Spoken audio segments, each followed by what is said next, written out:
કાર્યક્રમ દ્વારા આદરણીય સ્વામી નામદેવજીને આપણે સન્માનિત કરીએ. સાહેબશ્રીનું સ્વાગત, સન્માન અને અભિવાદન ને આપણે જોરદાર તાળીઓથી વધાવીએ. ચેતનભાઈ હિરકરા, મલયભાઈ કુમાર તથા રાજુભાઈ માંગુકિયા. એક આદર્શ અને સરળ વ્યક્તિત્વ કેવું હોય એની ઝાંખી એટલે સ્વામી નામદેવ. યુટ્યુબમાં સ્વાનંદ સંસ્થાન 2,16,000 કરતા પણ વધારે સબસ્ક્રાઇબર્સ અને એનાથી વિશેષ આપણી વિદ્યાલયમાં બાળકોએ જંક ફૂડ ન ખાવું જોઈએ એના સેમિનાર સાથે નાના બાળકોમાં આવતા ડાયાબિટીસ, હાર્ટ એટેકના જે પ્રશ્નો છે એના વિશે ખૂબ સુંદર આપણે કાર્યક્રમો કરી ચૂક્યા છે. જોરદાર તાળીઓથી વધાવો. એક બોલવામાં નહીં પણ કરી બતાવવા માનનારા મહામાનવ છે. એવા જ વ્યક્તિએ તમારે પરિચય આપવો છે વૈદ મયંકભાઈનો. આપશ્રીએ ઝઘડિયા ચોકડી, જ્યાંથી આપણે અંકલેશ્વરથી સ્ટેચ્યુ ઓફ યુનિટી જવા માટેનો વળાંક લઈએ છીએ, એ જ રોડ કોર્નરની એક મુખ્ય હાઈવેની, હાઈવે નંબર 48 અને સ્ટેટ હાઈવેની જે સ્ટેચ્યુ ઓફ યુનિટી રોડ જાય છે, એ રોડ કોર્નરની જો ફોટો ન હોય તો 8 વીઘા, મયંકભાઈ હું મુલાકાત લઈ ચૂક્યો છું, એટલે 8 વીઘા જગ્યા, કદાચ એની કિંમત કરોડો રૂપિયામાં થાય એ જગ્યા સ્વાનંદ સંસ્થાન પરિવારને એટલે આપી દીધી કે ત્યાં આયુર્વેદિક વૃક્ષો, વનસ્પતિ અને જડીબુટ્ટીની ખેતી થાય, કારણ કે નર્મદા એકદમ નજીક છે. અને સાથે ત્યાં જ સ્વાનંદ પરિવાર પોતાનું ચિકિત્સાલય પણ ચલાવી શકે એવા મયંકભાઈ રોજ સવારથી બપોર સુધી પોતાના પૈતૃક વ્યવસાય, બિલ્ડર અને અન્ય ઇન્વેસ્ટમેન્ટમાં ધ્યાન આપે છે. અને બપોર પછીથી સાંજ સુધી નિઃશુલ્ક તેઓ ચિકિત્સાનું કામ કરે છે તથા દર મહિને સુવર્ણ પ્રાચન 6,000 બાળકોને અંકલેશ્વર અને ભરૂચમાં નિઃશુલ્ક વિનામૂલ્યે એ અર્પણ કરે છે. એવા મહામાનવને સન્માનિત કરવા છે. ત્યારે હું વિનંતી કરીશ ડૉક્ટર અંકિતાબેનને કે આવો મેડમ, આપણે વૈદ મયંકભાઈ કે જેઓ સ્વાનંદ સંસ્થાન પરિવારના પ્રમુખશ્રી પણ છે, એમને આપણે પૂર્ણ વંદે માતરમની તકતી અર્પણ કરીને સ્વાગત, સન્માનિત અને અભિવાદિત કરીએ. સન્માન સ્વીકારવા માટે વિનંતી કરીએ મયંકભાઈ સાહેબને. તાળીઓથી વધાવી લઈએ સ્વાગત, સન્માન અને અભિવાદનને. જેઓએ રાજુ દીક્ષિત પ્રેરિત સ્વદેશી ચળવળની સાથે 18 જેટલા રાજ્યોમાં પ્રવાસ કરી અને ચિકિત્સક ક્ષેત્રે ખૂબ મોટું નામ મેળવ્યા છે, તો મયંકભાઈને ફરી એક વખત આપણે જોરદાર તાળીઓથી વધાવી દઈએ. ખૂબ ખૂબ આભાર, ધન્યવાદ. આપણે સન્માનિત કરવા છે એવા કવિ, રવિ અને અનુભવીને કે જેઓ હાલમાં વય નિવૃત્તિ છે પણ આજે પણ મનગમતી પ્રવૃત્તિમાં જીવન વ્યતીત કરે છે. આદરણીય ડૉક્ટર ભાઈલાલભાઈ કાનણી. મૂળ તેઓ સાવરકુંડલાના વતની અને પોરબંદરમાં તેઓ મેડિકલ ઓફિસર તરીકે ફરજ બજાવી નિવૃત્ત થયા અને હાલ તેઓ આયુર્વેદના પ્રચારનું કાર્ય કરતા હોય દેશભરમાં પ્રવાસ કરી વિવિધ જડીબુટ્ટી અને આયુર્વેદનું તેમણે નોલેજ લીધું અને સ્વાનંદ પરિવારમાં તેઓ પણ ચિકિત્સક તરીકે ફરજ બજાવે છે. ત્યારે તેમનું સ્વાગત, સન્માન અને અભિવાદન કરવા માટે હું અમિતભાઈને વિનંતી કરીશ કે આપ શ્રી ડૉક્ટર ભાઈલાલભાઈ કાનણી સાહેબને પૂર્ણ વંદે માતરમ અર્પણ કરી સ્વાગત, સન્માનિત અને અભિવાદિત કરશો. તાળીઓથી વધાવી લઈએ.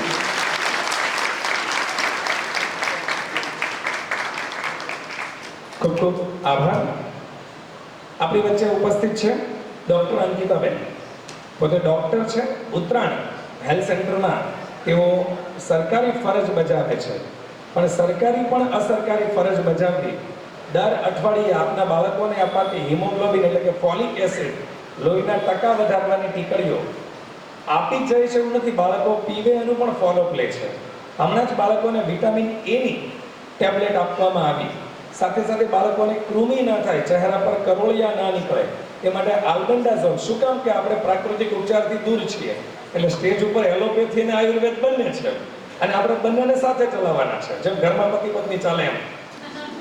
જોરદાર તાળીઓથી વધાવો. તો અહીંયા આપણે અંકિતાબેનને પણ ફરજનિષ્ઠ વ્યક્તિને આપણે સન્માનિત કરવા છે. હું વિનંતી કરીશ હર્ષાબાને. આપણા દીદી છે, અમારા સૌના વડીલ, અને 58 વર્ષે પણ વગર ટેકે ઊભા થઈ જાય એવા હર્ષાબાને વિનંતી કરીએ. વચ્ચે આવી જશું. ડૉક્ટર અંકિતાબેનને આપણે પુસ્તક આપીને સન્માનિત કરીએ. ગુલદસ્તો, વિચારોનું વૃંદાવન, અ બુકે ઓફ ગુડ થોટ્સ, સારા વિચારોનો ગુલદસ્તો એટલે પુસ્તક અર્પિત કરતા આપણે હર્ષ અને ગૌરવની લાગણી અનુભવીએ છીએ. આપણી વચ્ચે સ્વર્ગીય રાજીવ દીક્ષિતજીના સાથી અને ભારત ભ્રમણ કર્યું તથા 2001માં જ્યારે ભૂકંપ આવ્યો ત્યારે આદરણીય સ્વર્ગીય રાજીવ દીક્ષિતજી કચ્છમાં રોકાઈ અને 3 મહિનાથી પણ વધારે સમય ત્યાં સેવક શ્રમ કરેલો, ત્યારે એમની સાથે જેઓ જોડાયેલા એવા વનરાજસિંહ જાડેજા, પોતે બિલ્ડર છે, સાથે સ્વાનંદ પરિવાર સાથે જોડાયેલા છે અને રાષ્ટ્રીય સ્વાહાની ભેટ ધારણ કરેલો છે. એમનું સ્વાગત સન્માન અને અભિવાદન કરવા માટે હું ભાવેશભાઈ દુધાતને વિનંતી કરીશ કે આપણે પુસ્તક અર્પણ કરીને આદરણીય વનરાજસિંહ જાડેજા જેઓ ટ્રસ્ટી છે સ્વાનંદ પરિવારના, તેમનું સ્વાગત સન્માન અને અભિવાદન કરીએ. એક સારું પુસ્તક માણસને પસ્તી થતા રોકે છે. આપણા સૌના ઘરમાં શ્રીમદ ભગવદ્ ગીતા રામાયણ હશે, પણ એ વંચાય એ આવકારદાયક છે. જોરદાર તાળીઓથી વધાવીએ. એવા જ ગુરુજીએ જેમની વાત કરી એવું હરતી ફરતી ફાર્મસી, કે જેમને જડીબુટ્ટીનું નોલેજ છે. પહેરવેશ એમનો એક ખેડૂત જેવો લાગે, પણ આ બ્રેઇન એ આલ્બર્ટ આઇન્સ્ટાઈન જેવું ફળદ્રુપ છે અને કોઈ પણ વનસ્પતિની અમને ઓળખ છે. એવા વર્તમાન સમયના આપણા ચરક કે સુશ્રુત કહી શકાય એવા હર્ષુભાઈને આપણે સન્માનિત કરવા છે. હું વિનંતી કરીશ પ્રવીણા દીદીને કે આપણા ભાઈ શ્રી હર્ષુભાઈને આપણે સન્માનિત કરીએ. 7 વર્ષથી તેઓ સ્વાનંદ સંસ્થાન સાથે જોડાયેલા છે અને સંપૂર્ણ શાસ્ત્રોક્ત અને વૈદિક પદ્ધતિથી તેઓ દવા બનાવી અને ઉપચારમાં તેઓ સહભાગી થઈ છે. આપણી વચ્ચે ઉપસ્થિત છે કનૈયાભાઈ, સ્વાનંદ સંસ્થાનના તેઓ દાતાશ્રી પણ છે, ટ્રસ્ટી પણ છે, તથા તેઓ બિલ્ડરની સાથે સાથે ભારત વિતરણ અને રાજુ દીક્ષિતજીના પ્રકલ્પને જેમણે જીવનમાં આત્મસાત કર્યું છે, આપણે એમને સન્માનિત કરવા છે. હું વિનંતી કરીશ હેતલ દીદીને કે આપણી વચ્ચે ઉપસ્થિત આદરણીય કનૈયાભાઈને આપણે પુસ્તક આપી અને સન્માનિત કરીએ. તાળીઓથી વધાવી દઈએ સ્વાગત સન્માન અને અભિવાદનને.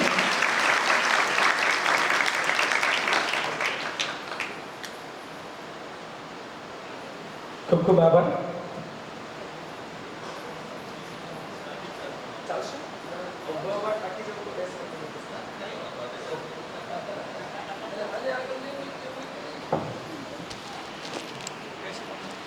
ઓકે, અને હવે પહેલા તો હું માફી માંગી લઉં કે અમે 30 મિનિટ બહુ મહામૂલી સ્વાનંદ સંસ્થાનની લઈ લીધી છે, એ બદલ અમને માફ કરજો. પણ અમારા વાલીઓ એટલા ધીરજવાળા છે કે અમે 10 વાગ્યાનું કંઈ 11 છોડીએ છીએ પણ ખીજવાતા નથી. એટલે આજે પણ એવું નહીં થાય. અને જો કદાચ આજે ગોઠણ દુખે, કમર દુખે, આળસ મરડવી પડે, ઢીચણિયાની જરૂર પડે, તો સમજી જજો કે આપણા માટે જ આ કાર્યક્રમ છે. વાત સ્ત્રી રોગ નિદાનની છે, પણ જો સ્ત્રી સુખી હોય તો ભાઈઓને કોઈ રોગ જ થાય નહીં. બરાબર? તો જોરદાર તાળીઓથી વર્ષો હસતા નથી ગુરુજી. ઠીક છે કે ભાર રાખના જે છે કઈ વાંધો નહીં, આ તો હળવી વાત છે, પણ આપણે સૌ સાંભળીએ એવા મહામાનવને કે જેના માટે આપણે એકત્ર થયા છીએ અને આપણે નિરોગી રહી અને આપણા બાળ પરિવાર તંદુરસ્ત અને આપણી કુમળી દીકરીઓને કઈ રીતે આપણે તંદુરસ્ત રાખીએ, સાથે આપણું શરીર શ્રેષ્ઠ જાળવી અને આધુનિક ભારતને કઈ રીતે વિકસાવીએ. હું વિનંતી કરીશ ડોક્ટર નહીં પણ વૈદ્ય ચિકિત્સક આદરણીય મયંકભાઈને. પધારો. ડોક્ટર શબ્દ માફ કરજો, ચિકિત્સક.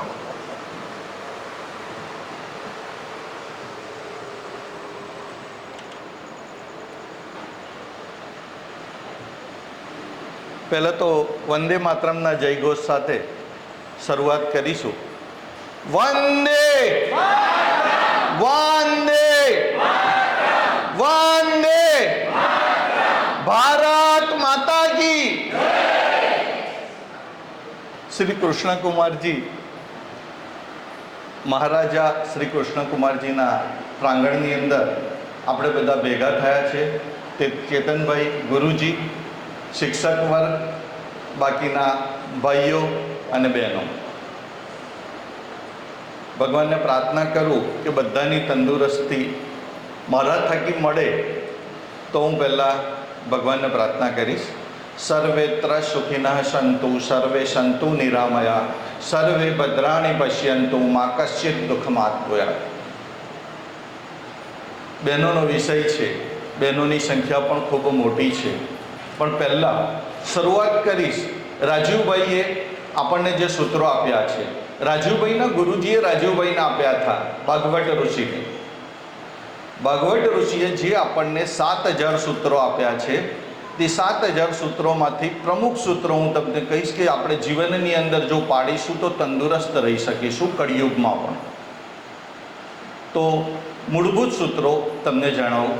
ઉડતાની સાથે આપણે બેસીને ઘૂંટડે ઘૂંટડે પાણી પીશું, હૂંફાળું પાણી પીશું. કેમ પીવાનું તે ઓછો સમય હોય, વધારે સાયન્સ નહીં કહું, તો એટલા માટે તમારે બેસીને ઘૂંટડે ઘૂંટડે પીવાનું કે જીવનભર આપણને પ્રોસ્ટેટ ના થાય, ઘૂંટણનો દર્દ ના આવે. એટલા માટે આપણે બેસીને ઘૂંટડે ઘૂંટડે પીવાનું. જો ભોજન જ સરખું પચી જશે ને તો ક્યારેય આપણે બીમાર જ નહીં થઈશું. સવારની પોરની અંદર ઉઠીએ આપણે અને બેસીને ઘૂંટડે ઘૂંટડે જો પાણી પીશું તો ક્યારે પણ જીવનની અંદર ભોજન નહીં પચવાની સમસ્યાઓ જ નહીં આવે. કેમ કે 1 લાખ ગ્રંથિ મોંની અંદર એક સાથે કામ કરે ત્યારે જઈ અને મોંની અંદર સલાઈવા બનતી હોય. આ સલાઈવાની અંદર લાઇઝોઝાઇમ નામનું એન્ટીબાયોટિક હોય, જેને લીધે વાતાવરણના માધ્યમથી જે શરીરની અંદર બેક્ટેરિયા, પેથોજન, ફંગસ એન્ટર થતું હોય તે થાય જ નહીં અને આપણે તંદુરસ્ત રહીશું. આ પહેલો નિયમ. બીજી વસ્તુ, પાણીના નિયમની સાથે વાત કરીએ ભોજનની. સવારની અંદર સૂર્યોદય થાય એના 2.5 કલાકની અંદર ગરિષ્ઠમાં ગરિષ્ઠ ભોજન લઈ લઈએ તો તે સમય હાઈએસ્ટ એફિશિયન્સીનો હોય, ભોજન સરસ રીતે પચી જશે. અત્યારે આપણે ખાસ કરીને જે ભૂલ કરીએ છીએ તે ભૂલ એવી કરીએ છીએ કે સવારે ઓછું ખાઈએ, નાસ્તો કરીએ અને રાત્રે હેવી ખાઈએ, જે અત્યારે આપણી સૌથી મોટામાં મોટી ભૂલ થઈ રહી છે. સાંજનું ભોજન ભિખારી જેવું લો અને સવારનું ભોજન રાજા જેવું લો. જો આપણે આ નિયમનું પાલન કરીશું તો ચોક્કસથી દરેક શરીર કળિયુગમાં પણ તંદુરસ્ત રહેશે. આટલું ખોટું ખાધા પછી, ખાસ કહું છું, આટલું ખોટું ખાધા પછી. બીજી વસ્તુ કહું છું, જો ભોજન આપણે સવારે જે કરી લઈશું તે ગરિષ્ઠ હશે અને જમ્યા પછી 1.5 કલાક પછી જો પાણી પીશું તો આપણું ભોજન સરસ રીતે પચી જશે. એટલા માટે સરસ રીતે કહું છું કે ભોજન જેવું આપણે ચાવીએ છીએ તો ક્યાં જાય તો કે જઠરમાં જાય, પેટની અંદર જાય. જઠર નામનું એક સ્થાન છે, ત્યાં આગળ જાય. જઠરમાં જાય ત્યાર પછી ત્યાં આગળ પાચક રસો જડતા હોય અને તમે જ્યારે પણ જમો છો તે વખતે તમારા પેટની અંદર શું ઘટના બનતી હોય તો કે પાચક રસો પાતળા ના થઈ જાય એટલા માટે આપણે 1.5 કલાક પછી પાણી પીવું જોઈએ.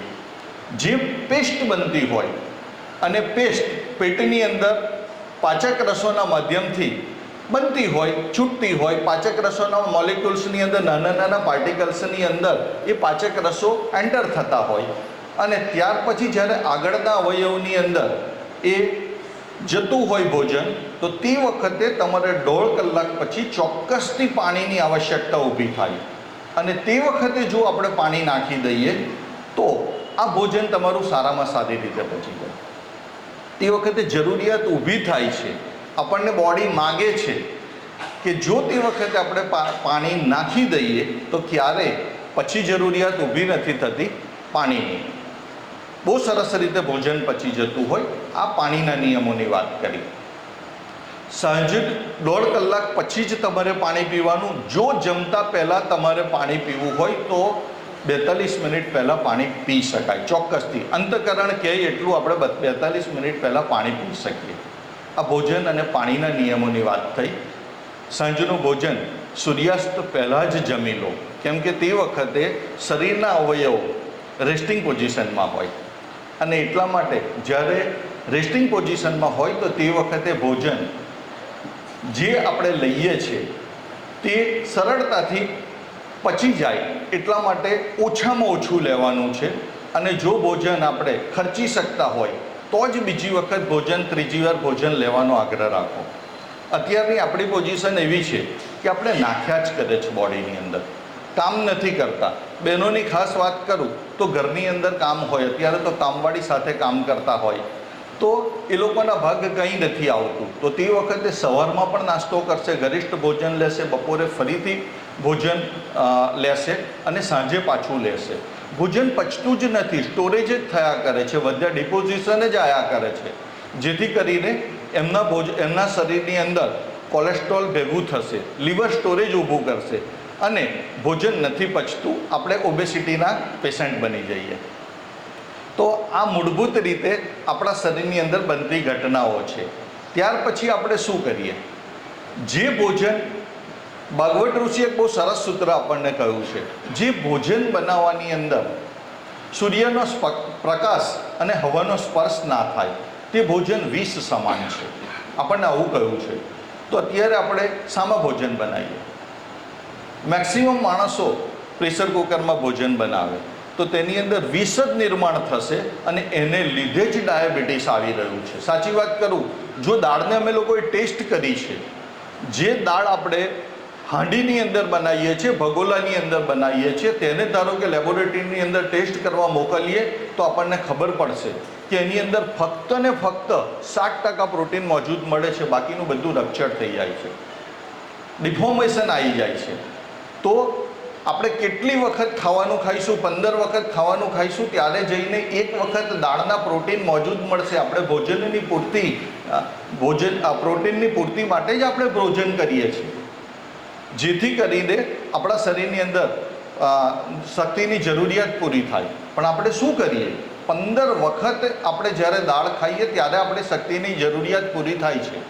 તો આ ઘટના આપણા શરીરમાં ના બને એટલા માટે શક્ય હોય ત્યાં સુધી પ્રેશર કુકરની અંદર દાળ ના બનાવો.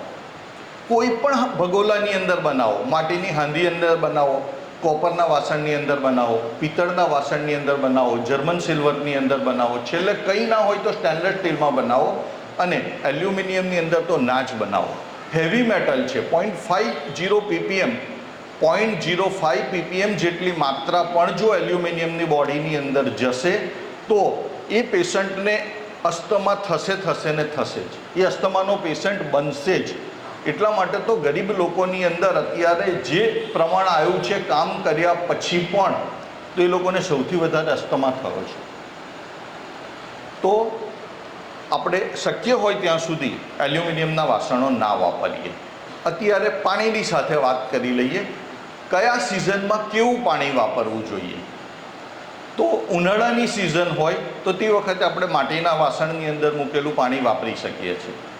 ચોમાસાની સિઝન હોય તો તાંબાના વાસણમાં મૂકેલું પાણી વાપરી શકીએ છીએ. અને શિયાળાની સિઝન હોય તો પહેલાંના સમયમાં તો આપણને કહ્યું હતું કે સુવર્ણના વાસણની અંદર મૂકેલું પાણી પીવું જોઈએ. અત્યારે કોઈ કહેશે કે સુવર્ણની વાસણની ક્યાં વાત કરો છો, અમને પહેરવાનું નથી મળતું, તો ક્યાં સુવર્ણના વાસણમાં પીએ? તો તે વખતે આપણે કોઈ પણ એક ઓર્નામેન્ટ, સુવર્ણનો ટુકડો જો નાખી રહીશું ને તો આખી જિંદગીની અંદર એક જ ટુકડો વપરાશે, ખાલી ટુકડો એક વપરાશે. થોડો નહીં જેવો ડિઝોલ્વ થશે, પણ શરીરની અંદર સુવર્ણની જરૂરિયાત પણ પૂરી થઈ જશે અને આપણે નિરોગી રહી શકીશું. સુવર્ણ આપણને બહુ મદદરૂપ થશે. તો આ રીતનું આપણે પાણી વાપરવું જોઈએ. બીજું કયું એવું ફ્રીજ, રેફ્રિજરેટર, કે કઈ વસ્તુ નહીં વાપરવી જોઈએ? તો કે એની અંદર ફ્રીજનું પાણી આપણે વાપરીએ છીએ. કેમ નહીં વાપરવાની?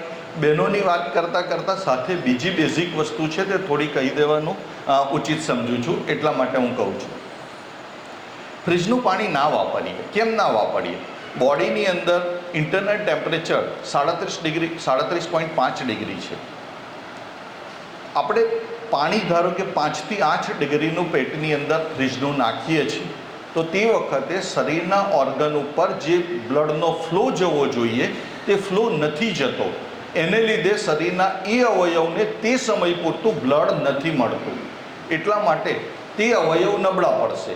અને પાણી જ્યાં સુધી 37.5 ડિગ્રીનું ટેમ્પરેચર નહીં ગેઇન કરે ત્યાં સુધી તમારી પાસે બીજી કોઈ હીટિંગ પંપ નથી કે જેથી કરીને એને ગરમ કરી દે. તો 37.5 ડિગ્રી ઇન્ટરનલ ટેમ્પરેચર થશે તો તરત જ તમારું પાણી બોડીને અનુરૂપ થઈ જશે. તો તે વખત સુધી બ્લડનો ફ્લો એ જે ઓર્ગન, લીવર છે, કિડની છે, મગજ છે, તો અવયવોને નહીં મળે. એટલા માટે ઠંડુ પાણી ના વાપરો 5 થી 7 ડિગ્રીનું. આ એક તો બેઝિક વાત થઈ ગઈ. ત્યાર પછી બહેનોની મુખ્ય વિષય છે તો એના ઉપર આવો. અત્યારે સમાજની અંદર સૌથી વધારેમાં વધારે બહેનોની સમસ્યાઓ છે. B12ની સમસ્યા છે, ડીની સમસ્યા છે, મેનોપોઝની સમસ્યા છે, મેન્સિસની સમસ્યા છે. આ બધી સમસ્યાઓ અત્યારે સમાજની અંદર ભટભેટ છે. શરૂઆત કરું, ક્યાંથી કરું તે જ નથી સમજ પડતી કે ક્યાંથી આપણે શરૂઆત કરવી. એટલા બધી સમસ્યાઓ અત્યારે સમાજની અંદર બહેનોની ઊભી થઈ ગઈ છે. પહેલામાં પહેલી વસ્તુ ડીથી શરૂઆત કરો. અત્યારે આપણે ડીને બહુ સામાન્ય ગણી રહ્યા છે. વિટામિન ડી, ભારત સરકારને ખબર પડી કે 67% વધારે માણસો B12થી જે દેશની અંદર સૂર્યપ્રકાશ 365 દિવસ નિયર બાય મળતો હોય તે દેશની અંદર બહેનોને ડીની ડેફિશિયન્સી. વિશ્વ આપણી મજાક ઉડાવે એ પરિસ્થિતિ છે, તો આપણે સૂર્યપ્રકાશ જ નથી પડવા દેતા. જો અત્યારે ફોરેનના માણસોને આ વસ્તુ મળતી હોય તો એ લોકોએ ડીની ગોળી જ ના ખાવી પડે. વિશ્વની અંદર સૌથી વધારે ગોળીઓ શાની ખવાય? વિટામિન ડી અને B12ની ખવાય. રેગ્યુલર એ લોકોએ ખાવી જ પડે. એમની પાસે સૂર્યપ્રકાશ નથી, આપણી પાસે સૂર્યપ્રકાશ છે. આખી સાયકલ છે. પહેલી વસ્તુ સાયકલને પૂરી કરવી હશે. કોઈ પણ બેને તંદુરસ્ત રહેવું હશે, ડીથી ડેફિસિટ નહીં થવું હોય, B12થી ડેફિસિટ નહીં થવું હોય, કેલ્શિયમથી ડેફિસિટ નહીં થવું હોય, તો શું કરવું? તો પહેલી વસ્તુ ચૂનું પ્રોવાઈડ કરો. કેલ્શિયમ, ડાયજેસ્ટિવ કેલ્શિયમ છે, ભગવાને બનાવ્યો છે, બિલકુલ ફ્રી ઓફ કોસ્ટ જેવી સ્થિતિની અંદર અવેલેબલ છે. તો ચૂનો જે પાનની દુકાને મળે છે તે ચૂનો તમારે ઘઉંના દાણા જેટલો લેવાનો. એટલા માટે તો કાશ્મીરથી લઈને કન્યાકુમારી સુધીની જે પરંપરા પાનની ઊભી કરવામાં આવેલી હતી, તો એટલા માટે ઊભી કરવામાં આવેલી હતી. દરેક ઘરમાં પાન ખવાતા હતા. આપણે તમાકુ અને બાકીની વસ્તુઓ એડ કરીને બાકીનો સત્યાનાશ વાર્યો છે અને પાનની પરંપરાઓ બંધ થઈ. પણ ચૂનો જે બેઝિક એલિમેન્ટ તરીકે કામ કરે છે, જે બહેનોના શરીરની અંદર પર્યાપ્ત માત્રાની અંદર ચૂનો અવેલેબલ હશે તે ક્યારેય બીમાર નહીં થાય, એમને ગાંઠ જ નહીં થાય. જે બહેનોને અત્યારે ફાઇબ્રોઇડ થઈ રહી છે, જે બહેનોને સ્તનની અંદર ગાંઠો થઈ રહી છે, જો ચૂનાની માત્રા પર્યાપ્ત જળવાયેલી હશે તો એ બહેનોને ગાંઠ જ નહીં થાય. આપણે ચૂનાની કાળજી જ નથી રાખતા. એટલા માટે તો પહેલાંના સમયની અંદર ઘરની અંદર એક ડબ્બો રહેતો હતો કે જેની અંદર તમે રેગ્યુલર તમારી દાદી પાન તમને અડધું બીડું ખવડાવતા હતા અને એના માધ્યમથી આપણે ચૂનો શરીરમાં નાખી દેતા હતા. અત્યારે બેઝિક એલિમેન્ટ તરીકે ચૂનો નાખો. બાળકોની વાત કરું, બહેનોની વાત કરું તો મગજના વિકાસ માટે બેઝિક એલિમેન્ટ છે. જ્યાં સુધી કેલ્શિયમ યુઝ નહીં થાય, કેલ્શિયમ નહીં હોય ત્યાં સુધી બાકીના માઇક્રોન્યુટ્રિયન્ટ્સ કામ જ નહીં કરે, યુટિલાઇઝ જ નહીં થાય. આ બિલકુલ બેઝિક વસ્તુ છે. એટલા માટે કહું છું કે ચૂનો બહુ અગત્યની બાબત છે. બાકીના બધા માઇક્રોન્યુટ્રિયન્ટ્સ કામ કરતા અટકી જશે. તો એટલા માટે ચૂનો નાખવો જરૂરી છે દરેક માટે. બીજી બહેનોની ખાસ વાત કરું છું કે જે બહેનોને મેનોપોઝ કન્ડિશન આવી જાય છે, પછી એ બહેનોનું શરીર ચૂનો ગેઇન નથી કરી શકતું ભોજનમાંથી. એટલે ભોજનમાંથી જે કેલ્શિયમ મળવું જોઈએ તે આપણને નથી મળતું. મેનોપોઝ કન્ડિશન આવ્યા પછી એ માનવ શરીરની રચના છે.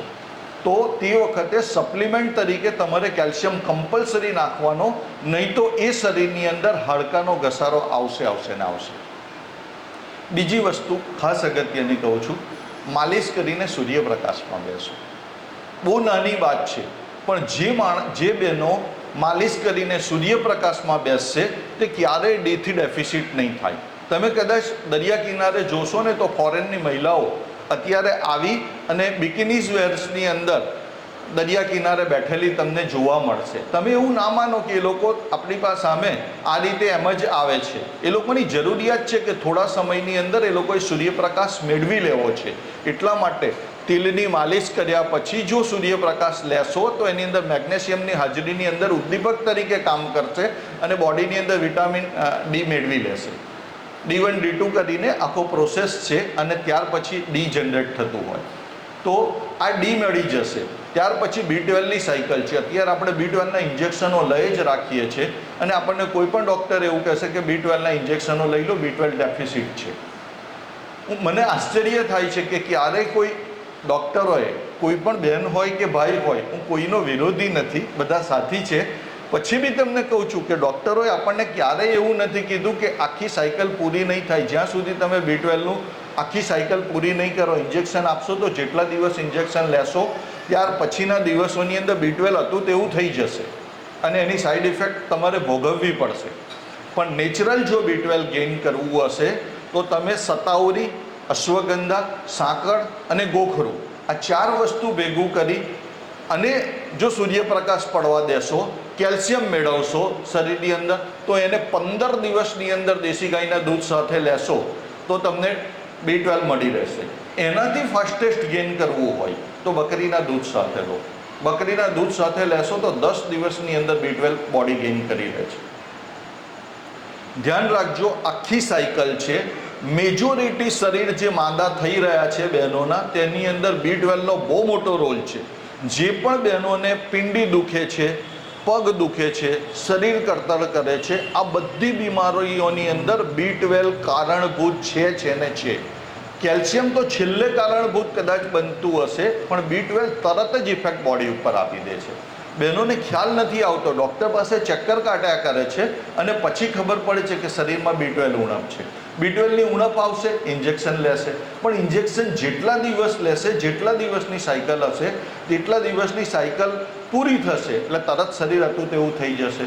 તો પહેલામાં પહેલી વસ્તુ, અમે તમને B12ની સાયકલ ચેન કહી, તે ચેન ખૂબ અગત્યની છે, પુરુષ વર્ગ હોય કે સ્ત્રી વર્ગ હોય. ત્યાર પછીની વાત છે, જે બહેનોને, સાચી વાત કહું, જે બહેનોના શરીરની અંદર જે સાયકલ ડિસ્ટર્બ થઈ છે, મેન્સિસ સાયકલ ડિસ્ટર્બ થઈ છે, એના પ્રમુખ કારણો જોઈએ ને તો બહેનને જોતાં જ ખબર પડી જશે કે અત્યારે કોઈ પણ બહેનોના શરીરની ઉપર ઓર્નામેન્ટ નથી. જો બેઝિક સાયન્સ કહું છું, ત્યાર પછી દવાનું સાયન્સ બી કહીશ. ઓર્નામેન્ટ જ નથી. પહેલાં આપણે ઓર્નામેન્ટ ગોલ્ડના પહેરતા હતા, આપણે સુવર્ણ કાળમાં હતા. ત્યાર પછી હાથીદાંત પહેરતા હતા, ત્યાર પછી આપણે હાથીદાંત પછી છેલ્લે કાચ પર આવ્યા. પણ કાચના તો આપણે પહેરી શકીએ એમ છે. હમણાં આપણે રબરના પહેરતા થઈ ગયા અને પ્લાસ્ટિક સુધી આવી ગયા. મને સમજ જ નથી પડતી કે રબર ચાલુ કેવી રીતે થયું અને પ્લાસ્ટિક કેવી રીતે ફાયદાકારક છે તે મને હજી પણ નથી ખબર પડી. હાઈલી કાર્સેનોજેનિક છે, પછી પણ આપણે પહેરીએ છીએ. તો અત્યારે જે ઓર્નામેન્ટ આપણે પહેલાં પહેરતા હતા, તે માસિક ગ્રંથિઓનું નિયમન સૌથી સારામાં સારી રીતે, કોઈ પણ તમે ઓર્નામેન્ટ એટલે બંગડી પહેરશો ને તો માસિક ગ્રંથિનું નિયમન કેવી રીતે થાય? કોઈ પણ કામ કરશો ને તો સાહજિક રીતે તમારું આ ઘટના બનશે, બરાબર? તમારી બંગડી તમે ચડાવશો તો માસિક ગ્રંથિની નિયમન કરતી જે શિરાઓ છે તે અહીંયા આગળ છે. એ મસ્ત એક્યુપ્રેશરના પોઈન્ટો છે. તમે સાહજિક કામ કરશો, તમારે કંઈ કરવું જ નહીં પડે, આમ થઈ જ જશે તમારાથી. અને એને લીધે તમને કોઈ દિવસ પ્રોબ્લેમ જ નહોતો. તે સિવાય તમને ધર્મશાસ્ત્રએ એવું શીખવાડેલું હતું કે તમારે આંગણાની બહાર જશો કે સોસાયટીના નાકે જશો, તે દિવસે સોસાયટી નથી, ગ્રામ્ય જીવન હતું, એટલે ભાગોળે આપણે જતા હતા. અને ભાગોળે જતા હતા તો આપણે શું કરવા જતા હતા? તો કે પીપળે પાણી ચડાવવા જતા હતા. આ જૂનવાણી નહોતું, બિલકુલ મોડર્ન છે. આવનાર સમયની અંદર કોઈ ફોરેનર્સ આવીને કહેશે તો તે દિવસે આપણે હોંશે હોંશે સ્વીકારી લઈશું. પરફેક્ટ સાયન્સની વાત કરું છું કે આપણે પીપળાના ઝાડ નીચે પાણી પીવડાવવા જતા હતા. 20 મિનિટ તમને અત્યારે ગાળવા માટે મારી જેવો કોઈ માણસ આવીને કહેશે કે 20 મિનિટ તમે પીપળાના ઝાડ નીચે બેસો, શરીરની અંદર ઓક્સિજનની પૂર્તિ થઈ જશે. તે દિવસે તમને ધર્મશાસ્ત્રએ આધાર આપીને એવું કીધેલું હતું કે તમે ભાગોળે જાઓ, ચાલતા જાઓ, ઉઘાડા જાઓ અને ચોફેર પાણી રેડો. પાણી રેડવાથી તમારા પગ ઉઘાડા હોય, એને લીધે પાણી ઢોરાતું હોય. તો જે માટી છે, પીપળાના ઝાડની માટી છે, તેની અંદર મેક્સિમમ માઇક્રોન્યુટ્રિયન્ટ્સ છે. તે માટી તમારા પગ ઉપર ફાઇન પાર્ટિકલ્સ તરીકે ચોંટશે, જેથી કરીને તમારા શરીરની અંદર એ જે છિદ્રો છે તેના દ્વારા માટી બોડીની અંદર માઇક્રોન્યુટ્રિયન્ટ્સના સ્વરૂપમાં જે જરૂરિયાત હશે તે જરૂરિયાત પૂરી કરી દેશે માઇક્રોન્યુટ્રિયન્ટની. અને પીપળાના ઝાડ નીચે 20 મિનિટ ઓક્સિજન મળશે. તમે ત્યાં ગાળશો. પહેલામાં પહેલું એક ઝાડ છે, પીપળો છે, વડ છે, એક કુળના ઝાડો છે કે જે તમને 24 અવર્સ એટલે બધા જ પહોરમાં ઓક્સિજન પ્રોવાઈડ કરે છે. અને એ ઓક્સિજન સ્ત્રીના શરીરને મળશે તો માસિકની સમસ્યાઓ જ નહીં આવે. આપણે બીમાર થયા પછી ચિકિત્સા શોધવા જઈએ, એના કરતાં પહેલાં જો ચિકિત્સા લઈશું તો માતાઓ બીમાર જ નહીં પડે. અત્યારે કદાચ પીપળાના ઝાડ ઓછા થઈ ગયા છે, પણ સુરતે તો વાવ્યા છે, ખૂબ ઝાડ વાવ્યા છે સુરતે. તો સુરતની અંદર ફરીથી બહેનોને કહું કે પીપળાના ઝાડ નીચે આપણે પાણી પીવડાવવાનું ચાલુ કરીએ. ઓર્નામેન્ટ પહેરવાનું ચાલુ કરીએ. આપણને કદાચ ના મળતું હોય ને તો કાચની બંગડી સુધી ચલાવી લઈશું, પણ ઓર્નામેન્ટ ફરીથી પહેરવાનું. મને ખબર નથી પડતી કે કઈ ફેશન અંતર્ગત આ બંગડીઓ બંધ થઈ છે. મને જાણવામાં છે ને રસ છે કે કઈ ફેશન અંતર્ગત આ બંગડીઓ બંધ થઈ. કોઈ પુરુષને પણ આવો વિચાર નથી આવતો કે ભાઈ આ બંગડીઓ બંધ થવાનું કારણ કઈ ફેશન છે. બાકીની તો મને સમજ પડી, પણ આટલી વસ્તુઓ ખ્યાલ નથી આવી. તો પહેલામાં પહેલી વસ્તુ આપણે ઓર્નામેન્ટ ફરીથી પહેરીએ, બરાબર છે. જો સુવર્ણ પહેરીએ તો બહુ સરસ બાબત છે. સુવર્ણ ના પહેરી શકીએ, હાથીદાંત પહેરી શકીએ, કાચ પહેરી શકીએ, રબર અને પ્લાસ્ટિક ના પહેરીએ, નુકસાનકારક છે. આગળ થોડીક બીજી વાત કરીશું કેન્સરના, એની અંદર જો સમય મળશે તો હવે જેને પણ સમજો, જે માતાઓ એવું કહેશે કે જેને અત્યારતારું થાય છે, એટલે સમજો માસિક વધારે આવે છે, માસિક ઓછું આવે છે, માસિક પેનફુલ આવે છે, આ બધી બાબતો છે. માસિકમાં ડીલે થાય છે, આ બધા જ માસિકની અંદર વધારે આવવું, ઓછું આવવું, તો એની અંદર આપણે શું કરીએ? તો પહેલામાં પહેલી વસ્તુ, ભાગવત ઋષિની એક વિશેષતા હતી કે એ એવા ઋષિ હતા, ચરક એ મહાઋષિ હતા એવું સમજી લો. પણ ભાગવતના શબ્દોમાં કહું તો એમણે એવું કહ્યું છે કે ભાગવત એ એવા ઋષિ હતા જે સામાન્ય માણસોના ઋષિ હતા.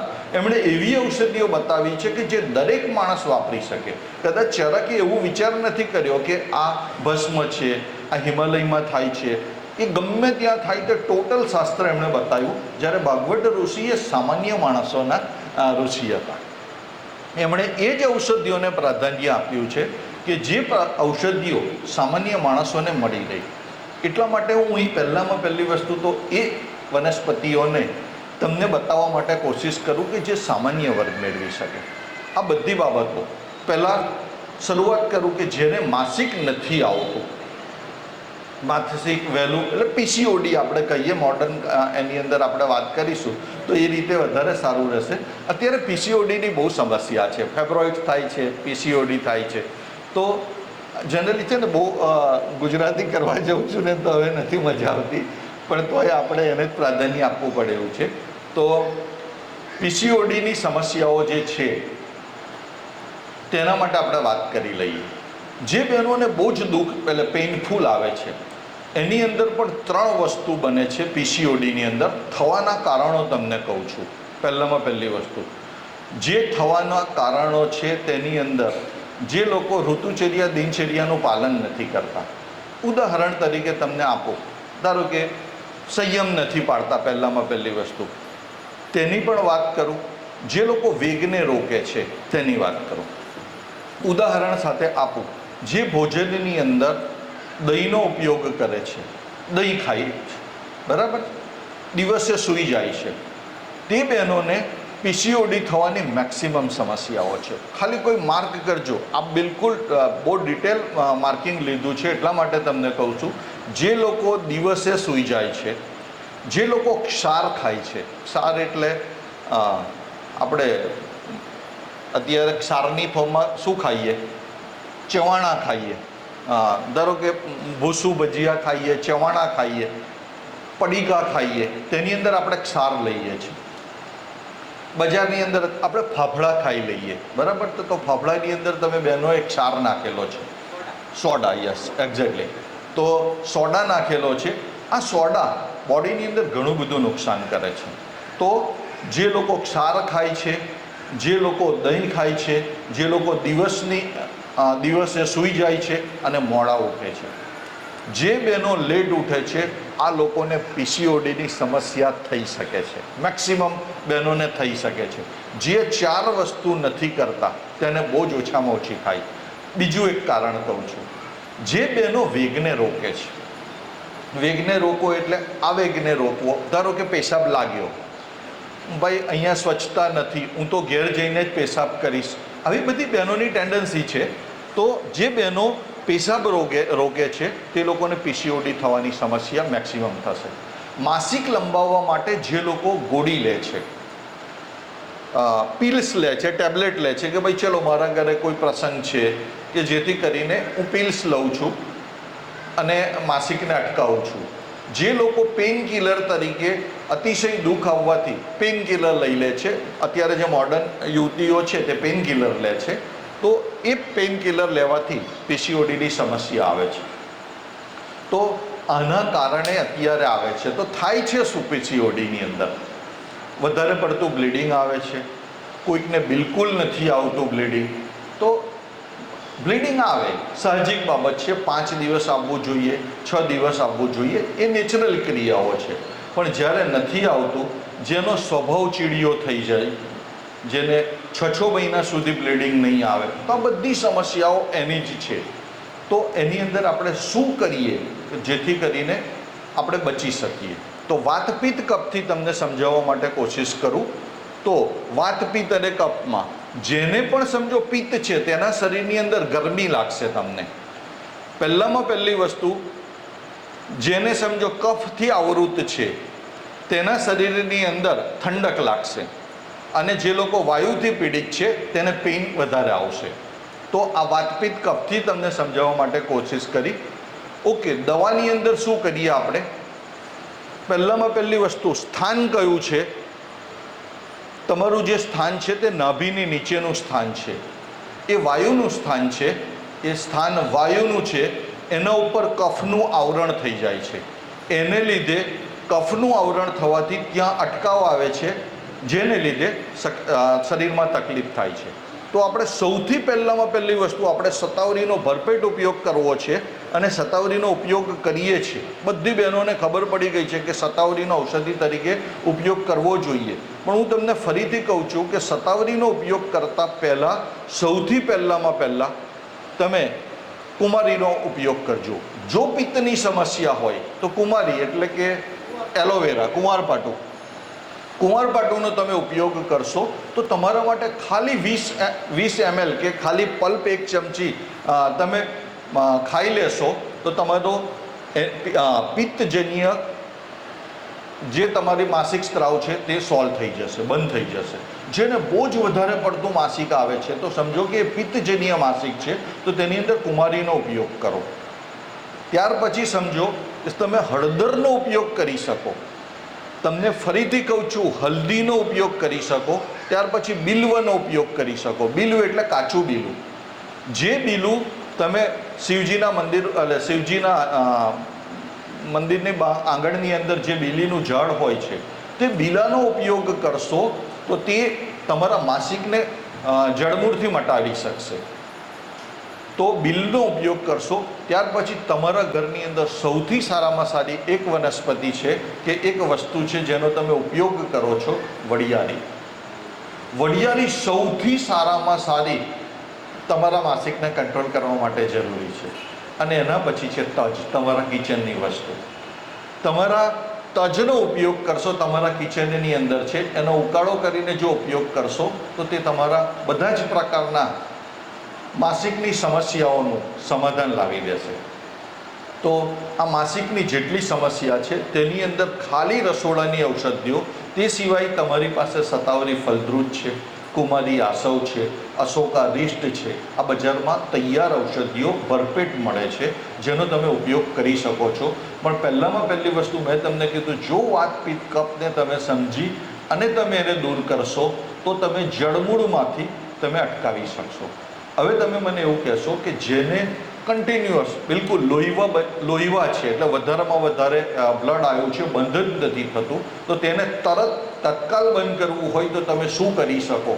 તો એની અંદર પણ તમારે તત્કાલ બનાવવું હોય તો તમે અશોકનો પણ ઉપયોગ કરી શકો છો. અશોક કરીને એક વૃક્ષ છે જે સીતા માતા આપણા બેઠેલા હતા જે રાવણની નગરીની અંદર, તે અશોક, એની અંદર જે અત્યારે આપણે આસોપાલવ કહીએ છીએ તે નહીં, મૂળભૂત જે ઝાડ છે તે અશોકનું ઝાડ છે, લાલ કલરના ફૂલનું થાય છે. તો તે અશોકનો ઉપયોગ કરશો, એની અંદરથી અશોકારિષ્ટ બને છે, તેનો પણ આપણે ઉપયોગ કરી શકીએ છીએ. પુષ્યનું ચૂર્ણનો ઉપયોગ કરી શકીએ છીએ, શતાવરીનો ઉપયોગ કરી શકીએ છીએ. તો આનો ઉપયોગ આપણે કરશું તો તત્કાલ તમે બંધ કરી શકશો. કોઈક બેનને એટલું બધું લોહીવા થતું હોય કે લોહીવા બંધ જ નહીં થતું હોય. નહીં થવાનું મૂળભૂત કારણ જે શરીરની અંદર ફાઇબ્રોઇડ જનરેટ થયેલી હોય, ફાઇબ્રોઇડ્સ એટલે ગાંઠ થયેલી હોય, તો ઓબ્સ્ટેકલ આવેલું હોય, ઓબ્સ્ટેકલને લીધે એ શરીર માતાના શરીરની અંદર લોહી બંધ જ ના થતું હોય. દર અઠવાડિયે 15 દિવસે કોઈ પણ ડૉક્ટર પાસે ગયા પછી ફરીથી ને ફરીથી બ્લડ ચાલુ થઈ જશે, દવા લીધા પછી ચાલુ થઈ જશે. તો એ બહેનો શું કરે? તો કે કંઈ નહીં કરતા. પહેલામાં પહેલી વસ્તુ ખાસ જરૂરી, સૌથી જરૂરીમાં જરૂરી, પેઢું ઉપર માટી ઠંડી એટલે માટીને આપણે સમજો કપડાથી ગાળી નાખો અને માટીને પીલાડી અને પોતા મૂકો. સૌથી પહેલામાં પહેલી વસ્તુ. બીજી વસ્તુ શું કરવાનું? તો તમારે સિંગોડાના લોટનો શીરો ખાવાનો, જો શક્ય હોય ને ત્યાં સુધી કપૂર નાખીને સિંગોડાના લોટનો શીરો ખાવાનો. ત્યાર પછી તમારે માટી પટ્ટી કરવાની અને એની અંદર તમે જો દવા નાખશો એટલે સાથે દવા લઈ લેશો, અશોકા રિષ્ટ હોય કે પુષ્યનગ ચૂર્ણ હોય, તો તરત જ તમને 3 દિવસની અંદર બંધ થઈ જશે. 3 જ દિવસની અંદર બંધ થઈ જશે. ફેબ્રોઇડ્સ હશે તો પણ, ખાલી ફેબ્રોઇડ્સ એક સ્ટેજ કરતાં વધારે મોટી થઈ ગઈ હશે તો જ તમારે ઓપરેટ કરવું પડશે. તો પણ તમે ચૂનાના પાણીની જો પિચકારી મારશો તો એવું સમજો કે સોપારી કરતાં મોટી થયેલી ગાંઠો ડિઝોલ્વ થયેલી છે, કમ્પ્લીટ ડિઝોલ્વ થયેલી છે. અને બહુ બધી બહેનો છે કે જેને ડિઝોલ્વ કરી છે. એ લોકો ફટકડીના પાણી અને ડાયલ્યુટેડ ચૂનાનું પાણી, એટલે ચૂનાનું પાણી કેવી રીતે નીતરિયું કરવાનું હોય એનો પ્રોસેસ એવો હોય કે જેને આપણે હલાવી નાખતા હોય ત્યાર પછી નીતરિયું કરતું હોય, સાથે ફટકડીના પાણીને તમે હલાવીને પેલું કરતા હોય, તો એ રીતે ફટકડીના પાણીની નહીં તો નીતરિયા ચૂનાના પાણીની જો પિચકારી મારવામાં આવશે તો સોપારી જેટલી મોટી ગાંઠોને પણ ડિઝોલ્વ કરી શકાશે. પહેલામાં પહેલી વસ્તુ. અને આ ડિઝોલ્વ કરેલી છે અમે લોકોએ, તો આની અંદર તમે ઉપયોગ આ ઔષધિઓનો કરી શકો છો. બીજી વસ્તુ, જે બહેનોને વ્હાઇટ ડિસ્ચાર્જ આવતું હોય, સફેદ પાણી પડતું હોય, જે બંધ જ ના થતું હોય, એવું સમજી લો કે સફેદ પાણીની બીમારી અત્યારે મેજોરિટી બહેનોને આવી છે. અને એનું કારણ મેં તમને કહ્યું છે કે ફરસાણ ખાધેલા છે તમે, જે લોકો ખાવાના નિયમોનું પાલન નથી કરતા, ગમે તે રીતે ખાય છે, રાત્રે લેટ ખાય છે, તે બધી બહેનોને વ્હાઇટ ડિસ્ચાર્જના પ્રોબ્લેમ આવી શકે છે. તો સફેદ પાણીની સમસ્યાની અંદર શરીર ધોવાઈ જાય, ઉઠાતું નથી, શરીરની અંદર તાકાત નથી રહેતી, શરીર એનિમેટિક થઈ જાય છે. તો આ બધી સમસ્યાઓની અંદર તમે શું કરી શકો? તો એની અંદર તમે પહેલામાં પહેલી વસ્તુ તો યોનિ માર્ગની અંદર કોઈ પણ કપડું મૂકી અને આમળાના કોન્સન્ટ્રેટ તૈયાર કરો. આમળાનું કોન્સન્ટ્રેટ તૈયાર કરો એટલે આમળાની 2 ચમચી આમળાને રાત્રે પલાળી દો પાણીની અંદર, અને એ પાણીની અંદર કપડું મૂકી અને યોનિ માર્ગની અંદર મૂકી દો. તમને 3 દિવસથી 7 દિવસની અંદર કોઈ પણ પ્રકારનું વ્હાઇટ ડિસ્ચાર્જ હશે ને તો બંધ થઈ જશે. ફક્ત આમળાની વાત કરું છું, બરાબર? ખાલી આમળાને પૂછી લો, અને વધારામાં જરૂરિયાત લાગે તો યોનિ માર્ગ સાફ કરી લો પેશાબ કર્યા પછી. જે લોકો યોનિ માર્ગ સાફ કરી લેશે અને ક્યાં ડૂસ દેશે તો તે બધા વ્હાઇટ ડિસ્ચાર્જવાળાને ફરક આવી જશે. અને બીજી વસ્તુ, દવાના ફોર્મની અંદર બજારની અંદર અત્યારે આપણે દવા લેવી હશે તો પણ એની અંદર બહુ બધી ઠંડી દવાઓ આપણી પાસે અવેલેબલ છે. એની અંદર પણ આપણે અશોકનો ઉપયોગ કરી શકીએ છીએ, શતાવરીનો ઉપયોગ કરી શકીએ છીએ. પણ સમજો દવાઓ તમને થોડી વધારે સમય પછી તમને ફાયદો કરશે. જ્યારે તમે આમળાના પાણીથી યોનિ માર્ગને સાફ કરશો તો તરત જ તમને શરીરમાં ફાયદો કરી નાખશે. તો આ વસ્તુઓ. હવે શરીરની અંદર બહેનોની વાત કરું તો કમર દુખતી હોય, તો કમર દુખતી હોય તો કેમ દુખે છે? તો શરીર ધોવાઈ જાય છે. બહેનોને ડિલિવરી પછી, ડિલિવરી પહેલાં એક વસ્તુ કહું, આપણને કોઈ પણ ડૉક્ટરે એવું કહ્યું કે જે શરીરની અંદર માતા અને એટલે સમજો સ્ત્રી અને પુરુષ ભેગા થઈ અને સમજો કે જ્યારે ફેમિલી પ્લાનિંગનું એ કરતા હોય, ધારો કે ફેમિલી પ્લાન કરતા હોય, તો તે વખતે એના શરીરની અંદર શાની આવશ્યકતા હોય? જ્યારે ફેમિલી પ્લાનિંગનું પ્લાન કરતા હોય તો તે વખતે શરીરની અંદર કેલ્શિયમની અને આયર્નની જરૂરિયાત હોય ને હોય જ. કોઈ ડૉક્ટર આપણને એવું નથી કહેતું કે જો શરીરની અંદર પિત્ત વધશે, જો શરીરની અંદર પિત્ત વધશે તો શું થશે? આયર્ન ડેફિસિટ થશે ને થશે જ. અને જે શરીરની અંદર વાયુ વધશે તે શરીરની અંદર કેલ્શિયમ ડેફિસિટ થશે જ, કેલ્શિયમ ખવાઈ જ જશે. બહુ નાની મેટર છે, પણ બહેનોને ખાસ કરીને કહું છું કે પિત્ત વધશે તો આયન ખવાઈ જશે અને વાયુ વધશે તો કેલ્શિયમ ખવાઈ જશે, નેચરલ રીતે ઓછું થઈ જશે. તો પહેલામાં પહેલી વસ્તુ, જ્યારે ફેમિલી પ્લાનિંગ કરો છો તે વખતે શરીરની અંદર આયન અને કેલ્શિયમ પર્યાપ્ત માત્રામાં હોવું જોઈએ. બાળક તંદુરસ્ત જન્મશે, એને કંઈ થાય જ નહીં. હવે બીજી એક વાત સાથે કહું, જે બાળકને તમારે ગોરું તૈયાર કરવું હોય, એટલે ગોરું જન્માવવું હોય, કદાચ કોઈક માણસ, કોઈ પુરુષ હોય કે કોઈ સ્ત્રી હોય, કદાચ એ કાળું હોય, એટલે કે ઉજળું ના હોય, અને પછી પણ એને ઉજળું બાળક લેવું હોય તો પણ તમે લઈ શકો છો. ફક્ત જેઠીમધનો સાંકળ સાથે ઉપયોગ કરજો 9 મહિના. તમે કહેશો મને કે બાળક એટલે સમજો માતા કદાચ બ્લેક હોય કે પુરુષ બ્લેક હોય તો પણ સમજો એનું બાળક ગોરું સંતાન પેદા થશે. વધારામાં જરૂરિયાત પડે ને તો સમજી લો કે એની અંદર સતાવરી અને ચંદન ઉમેરજો, બસ બીજું કંઈ કરવાની જરૂર નથી. એનું બાળક કમ્પ્લેટ ગોડું પેદા થશે. બરાબર? આ બહુ નાની મેટર છે, પણ કોઈના જીવન બદલી શકે એવી છે મેટર. એટલા માટે મેં તમને કહ્યું, બહુ સિદ્ધગત પ્રયોગો છે આયુર્વેદના, તો એ અમે અનુભવેલા છે બહુ બધા. એક ખાલી વચ્ચે રમૂજીની એક વાત કરી દઉં છું. એક માતા પિતા આવ્યા હતા, તો એ લોકોને ઝઘડો થયો રીતસર એમ કે મારા પત્ની બ્લેક છે તો મારું બાળક ગોરું કેવી રીતે આવ્યું. ત્યાર પછી એને કહેવામાં આવ્યું છે કે ભાઈ અમે લોકોએ આયુર્વેદથી આ પ્રયોગ કર્યો છે, એને લીધે આવું થયું છે. એટલે કહેવાનો મતલબ એવો કે આટલા સિદ્ધગત પ્રયોગો આપણી પાસે છે તો એનો આપણે ઉપયોગ કર્યો છે. બીજી એક બહેનોની વાત ખાસ કહી દઉં છું. જ્યારે ફેમિલી પ્લાનિંગ આપણે કરીએ છીએ કે જ્યારે બાળક નથી પેદા કરવું તો તે વખતે ઓપરેશન ના કરો, જરૂરિયાત નથી. જેણે પણ સમજો કે ફેમિલી પ્લાનિંગનું ઓપરેશન ના કરવું હોય અને બાળક ના પેદા કરવું હોય તો આયુર્વેદ પાસે એટલા મજાના પ્રયોગો છે. તો માસિકના દિવસ પૂરા થાય, એટલે માસિક ધર્મ પૂરો થાય એના 5 દિવસ ખાલી તમે ચંપાનું પાન 1 નંગ સવારે પાણી સાથે લઈ લો, ચાવીને ખાઈ જાઓ, ક્યાં ક્રશ કરીને રસ પી લો. જે માતાઓએ પોતાના શરીરની અંદર ફેમિલી પ્લાનિંગ નથી કરવું, કાલથી સમજો કે મારા બાળકની જરૂરિયાત પૂરી થઈ, હવે મારે બાળક નથી પેદા કરવું, આપણે ફેમિલી ડૉક્ટર પાસે જઈએ, ફેમિલી પ્લાનિંગનું ઓપરેશન કરી આવીએ. જેણે ફેમિલી પ્લાનિંગનું ઓપરેશન નથી કરવું તે લોકો ફેમિલી પ્લાનિંગનું ઓપરેશન નહીં કરે તો આજીવન સુધી બાળકો નહીં પેદા થાય. ઓકે, કોઈ માતાને લગ્ન પછી 1 વર્ષ સુધી નથી કરવું તો આ 1 વર્ષ સુધી પણ એ લોકો ફેમિલી પ્લાનિંગ સિવાય જીવી શકે છે અને બાળક નહીં પેદા થાય. કોઈને 2 વર્ષ નથી કરવું તો પણ નહીં કરી શકાય. આ બધી વ્યવસ્થાઓ છે કોઈ, અને એના માટે કોઈ ખર્ચો કરવાનો નથી. કદાચ 50 રૂપિયાની કે 100 રૂપિયાની મેક્સિમમ દવાઓની જરૂરિયાત છે, એના સિવાય કંઈ નથી. સ્વાનંદ સંસ્થાનો સંપર્ક કરજો. જેણે પણ સમજો કે કરવું હોય, અમે લોકો ફ્રી ઓફ કોસ્ટની અંદર આ બધું કરી આપીએ છીએ. તો આ બધી બાબતો. હવે સાથે સાથે સૌંદર્યની વાત કરી દઉં, કેમ કે થોડો સમય પણ થયો છે, તો વાળની વાત કરી લો. હા, કમરના દુખાવા વિશે વાત કરી લો. સમજો બહેનોની અત્યારે સમસ્યાઓ છે કામને લીધે કે ગમે ત્યારે, એમને કમરના દુખાવો ઘણા આવી રહ્યા છે.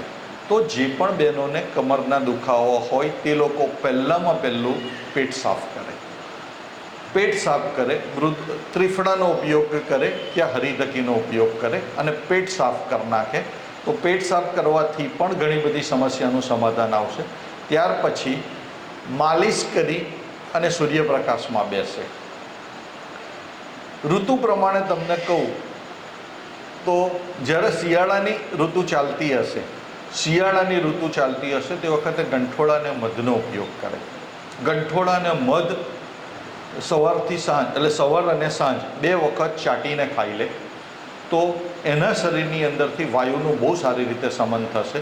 અને 12 મહિના જો કોઈ એક પ્રયોગ કરવો હોય ને ઘરના આંગણાનો હોય તો તુલસી 11 પત્તા તુલસી લો, ઘી લો અડધી ચમચી અને 3 નંગ મરી લો. જે લોકો નિયમિત ખાશે ને તેને દુખાવો જ નહીં આવે અને એનું ડાયજેશન બહુ સારું રહેશે.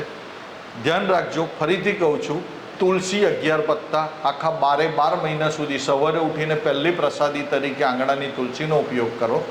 11 પાન તુલસી લો, 3 નંગ મરી લો અને અડધી ચમચી ઘી લો. તો આનો ઉપયોગ કરશો તો વાયુની બધી સમસ્યાઓનું સમાધાન થઈ જશે. પછી પણ સમજો ચૂનો નાખો, માલિશ કરીને સૂર્યપ્રકાશમાં બેસો.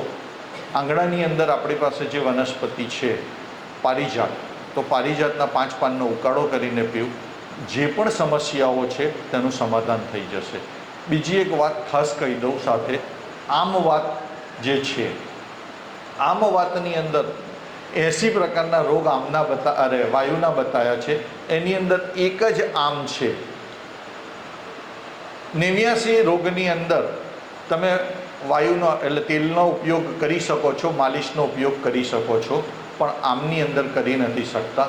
આમની અંદર ફક્ત ને ફક્ત લંઘન જ કામ આવશે. લંઘન સિવાય કંઈ કામ નહીં આવે. જેને આમ રોગ થયો હશે તમે જોશો ને તો પેટની અંદર ખાડા પડતા હશે. તમે ચેક કરશો તો ખાડા પડશે. આમ એટલે કાચું, જે નથી પચેલું તે. તો એ શરીરની અંદર તમે ચેક કરશો તો ખાડા પડશે શરીરની અંદર. પગની અંદર તમે જોશો તો ખાડા પડશે. તો એ આમના લક્ષણો છે. જે શરીર ઉઠતાની સાથે તરત ચાલી નથી શકતું તે પણ સમજો કે આમના લક્ષણોવાળું છે. બપોરે સૂઈ જશો તમે અને શરીર ઉપર માલિશ કરશો તો દુખાવો વધશે. ફરીથી કહું છું, શરીર ઉપર માલિશ કરવાથી દુખાવો વધે તો સમજવાનું કે બધા લક્ષણો આમના છે. એક જ આમ છે, પણ સમજો કે બહુ ભારે રોગ થયો છે અત્યારે, અને અત્યારે મેક્સિમમ આમથી પીડિત છે લોકો. તો કે રૂમેટિઝમ, હા, અત્યારે સમજો રૂમેટિઝમ તરીકે આપણે એને ઓળખતા થયા છે.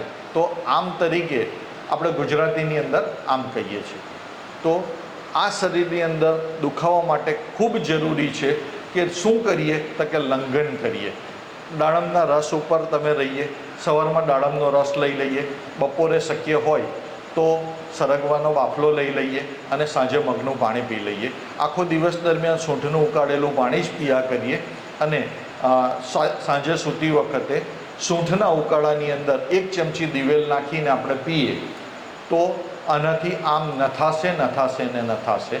અને જે દિવસે તીવ્ર ભૂખ લાગશે તે પ્રમાણે ધીરે ધીરે ખાવાનું ચાલુ કરીશું તો આમના રોગની અંદરથી જડમૂળમાંથી આપણે બહાર નીકળી શકીશું.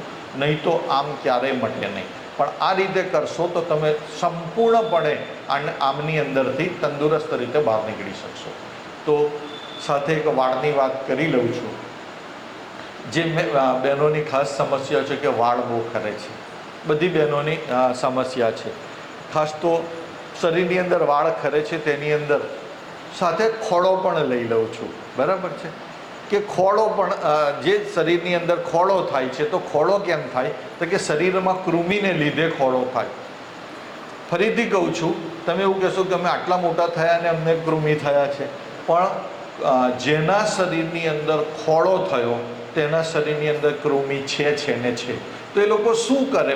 પહેલી વસ્તુ કે જેના શરીરમાં કૃમિ થયા હોય તો એ લોકો શું કરે તો કે તમારી પાસે લીંબોડીનું તેલ છે, તેનો પણ તમે ઉપયોગ કરી શકશો. તમે કહેશો યાર લીંબોડીનું તેલ તો અમે નહીં વાપરી શકીએ, બહુ ખરાબ સ્મેલ આવે છે. તો તમે ગોટલીનો ઉપયોગ કરી શકો છો અને ખસખસ, જે તમને સૌથી રુચિકર રહેશે. એટલે કોઈ સ્મેલ નથી કે કોઈ લાંબી મગજમારી નથી. જે આપણે કેરીની ગોટલી ખાઈએ છીએ તે ગોટલી અને ખસખસ જે લાડુ પર લગાવીએ છીએ તે ખસખસ બેને લસોટીને જો વાળની અંદર લગાવી દઈશું, કમ્પ્લેટ બાંધી દઈશું અને સૂઈ જઈશું તો 5-7 દિવસની અંદર એ ખોળો જતો રહેશે પરમેનન્ટલી. હા, એટલે તમે બેનો ઉપયોગ તમે નિર્દોષતાથી કરી શકો છો. ત્રીજો એક પ્રયોગ તમને કહું છું તો એની અંદર તમાકુનું પાણી છે. તમાકુનું પાણી પણ તમે યુઝ કરશો તો ખોળો જતો રહેશે. તો આ રીતે તમે ખોળો પહેલી વસ્તુ કાઢી નાખશો તો વાળ ખરવાના ઓછા થઈ જશે. પહેલાંમાં ખોળો જશે એટલે વાળ ખરવાના ઓછા થઈ જશે. બીજું નિર્દોષ અને ઘરની અંદર બધા પાસે છે એવું ત્રિફળાને તમે ખાલી પલાળો રાત્રે, થોડું પાણી તૈયાર કરો અને કોન્સન્ટ્રેટ રાખો પાણી અને વાળના મૂળની અંદર લગાવી દો. નિયમિત રીતે લગાવ્યા કરો, એની જાતે ધોવાની પણ જરૂર નથી. રેગ્યુલર તમે ખાલી ત્રિફળા પાણીને કોન્સન્ટ્રેટ કરીને વાળની અંદર લગાવો. 10 દિવસ 15 દિવસની અંદર વાળ ખરતા બંધ થઈ જશે. મજાથી વાળ ખરતા બંધ થઈ જશે. તમારે ત્રિફળા જ પાણી ખાલી લગાવવાનું છે, કોઈ સ્મેલ નથી કે કંઈ નથી. કોન્સન્ટ્રેટ પાણી લેવાનું, એટલે કે થોડુંક પાણી બોરવાનું રાત્રે 2 ચમચી ત્રિફળાની અંદર અને એને વાળની અંદર મૂળમાં લગાવી દેવાનું. તો જેથી કરીને ખરતા વાળ બંધ થઈ જશે. વાળ ખરે છે તો સમજો શરીરની અંદર પિત્ત છે અને પહેલાં પિત્તનું શમન કરશો તો તરત જ રિઝલ્ટ આવી જશે. પિત્ત એટલે ઉષ્ણતા. હવે પિત્તને તમારે સોલ્વ કરવું હશે તો શું કરી શકશો? તો કે પિત્તને સોલ્વ કરવું હશે તો તમારા દુર્વા છે, એટલે તમે ગણપતિને જે ચડાવીએ છીએ તે દુર્વા છે. છેલ્લે કંઈ ના મળે ને તો મમરા લઈ લો. એક મુઠ્ઠી મમરા તમે લેશો ને તો એ મજાનું રિઝલ્ટ આવશે. એસિડિકતા તરત ના સારી થઈ હોય ને, જેને એસિડિકતા હોય એટલે એસિડિટી થઈ હોય અને ના સારું થતું હોય ને તો એક મુઠ્ઠી મમરા ખાઈ જજો, મોરા મમરા. તરત રિઝલ્ટ આવશે. કોઈ કહેશે ને ફાસ્ટેસ્ટ રિઝલ્ટ નથી આવતું, તો ફાસ્ટ રિઝલ્ટ આવશે. ઔષધિના ફોર્મમાં જવું હશે તો ગળોનો ઘીનો ઉપયોગ આપણે કરી શકીશું, દુર્વાને ઘીનો ઉપયોગ કરી શકીશું, સતાવરીને સાંકળનો ઉપયોગ કરી શકીશું અને આપણે પિત્તનું શમન કરી શકીશું. અને પિત્તનું શમન થશે તો તરત જ ખરતા વાળ તમારા શરીરમાંથી ઓછા થઈ જશે. પગના તળિયાની અંદર પણ સાથે જલન આવતી હશે તો પગના તળિયા ઉપર દેશી ગાયનું ઘી ઘસશો અને નાકની અંદર નશિયા મૂકશો તો બહેનોની સમસ્યા રાત્રે ઊંઘવાની, ઓછી ઊંઘ આવવી એ પણ એની જાતે સોલ્વ થઈ જશે. અને પુરુષ વર્ગની જે બહેનોની તકલીફ છે કે ભાઈ નસકોરા બોલે છે તે પણ બંધ થઈ જશે. તો જેણે નસકોરા બંધ કરી દેવા હોય પુરુષ વર્ગે તો તે લોકો નશિયા 2 ટીપા દેશી ગાયનું ઘી નાકમાં હુંફાળું કરીને નાખે અને સૂઈ જાય તો મજાથી નસકોરા બંધ થઈ જશે. 5 થી 7 દિવસની અંદર નસકોરા બહુ સારી રીતે બંધ થઈ જશે. તો એ લોકોની પણ સમસ્યાનું સમાધાન આવી જશે. એવું થશે કે પુરુષ વર્ગ માટે કોઈ જ વાત નથી કરી, પણ પુરુષ વર્ગ માટે મેં કોઈ જ વાત નથી કરી એવું લાગ્યું. પણ હું તમને ફરીથી કહું છું કે પુરુષ વર્ગની બહુ ઓછી સમસ્યાઓ છે અને એની સામે જેણે જીવનીય રસાયણ તરીકે રસાયણ ચૂર્ણનો ઉપયોગ કરવો હોય તો તેની આયુ બહુ સરસ રીતે વધે છે, તંદુરસ્તી મળી રહે છે, એને તાવ નથી આવતો. એની અંદર 3 કન્ટેન્ટ છે, ગળો, ગોખરું ને આમળા, બીજું કંઈ જ નથી. આમળાનો મસ્તીથી ઉપયોગ કરશે પુરુષ વર્ગ, ત્યાં રસાયણ ચૂર્ણનો ઉપયોગ કરશે તો એ જીવનીય છે. આપણી બહુ બધી સમસ્યાનો સમાધાન થઈ જશે. પ્રોસ્ટેટની સમસ્યાઓ અત્યારે મેક્સિમમ પુરુષ વર્ગને આવી રહી છે. 50 વર્ષની ઉંમર થશે એટલે પ્રોસ્ટેટ થશે ને થશે. તો તે વખતે કંઈ નહીં કરતાં સીધું રસાયણ ચૂર્ણ લઈ શકશું તો પ્રોસ્ટેટની સમસ્યાનું સમાધાન થઈ જશે. બીજું એક યૌવન ચૂર્ણની હું તમને ખાસ વાત કરું છું કે અત્યારે પુરુષ વર્ગની જે મૂળભૂત સમસ્યાઓ છે તેની અંદર યૌવન ચૂર્ણનો ઉપયોગ જો કરશું તો વધારે સારું છે. અત્યારે ડિટેલ એની અંદર વિશેષ નથી કહેતો, પણ પર્સનલી જો કોઈ મને પૂછશે તો એની અંદર કહી દઈશ કે યૌવન ચૂર્ણનો ઉપયોગ કરીશું તો બહુ બધાની તંદુરસ્તી જળવાઈ રહેશે. તો આ બહેનોની સમસ્યા માટે તમને વાત કહી સવાલ જવાબના માધ્યમથી જેણે જે સવાલ પૂછવા હોય તો તે હું તમને એના જવાબ આપીશ ચોક્કસથી. જે પણ કોઈને પૂછવું હોય તે બધા માણસો સવાલ જવાબના માધ્યમથી પૂછે. તો બધાએ મને શાંતિથી સાંભળ્યો તે બદલ હું તમારો હૃદયપૂર્વક આભાર માનું છું. જો કોઈ પણ ભૂલ હોય તો તે મારી છે, મારા તરફથી ભૂલ થઈ છે. થોડો તકલીફમાં છું અત્યારે, એટલે તકલીફમાં એટલે શારીરિક રીતે થાક્યો છું, એટલા માટે કદાચ કોઈ અટકાવ આવતો હોય તો તે મારી ભૂલ છે. સંસ્થાએ પૂરતી માહિતી આપી છે. કોઈ પણ ભૂલ હોય તો ફરીથી હું સ્વીકારું છું અને બધાએ હૃદયપૂર્વક સાંભળ્યો એટલા માટે હું આપનો આભારી છું. છેલ્લી વખતે હું પાછો 5 મિનિટ તમને સવાલ જવાબ કહેવા માટે આવીશ. તે વખતે રાષ્ટ્રીય ચિંતનની 2 મિનિટ વાત કરીશ કે જે મારો મુખ્ય વિષય છે અને જેના ઉપર હું રાષ્ટ્ર તરફ બોલતો તો રાષ્ટ્રીય ચિંતનની પણ વાત કરીશ. ફરીથી એક વખત બધાનો આભાર માનું છું. કોઈ પણ ભૂલ હોય તો તે મારી છે, સંસ્થાએ પૂરતી માહિતી આપી છે. અસ્તુ. વંદે માતરમ.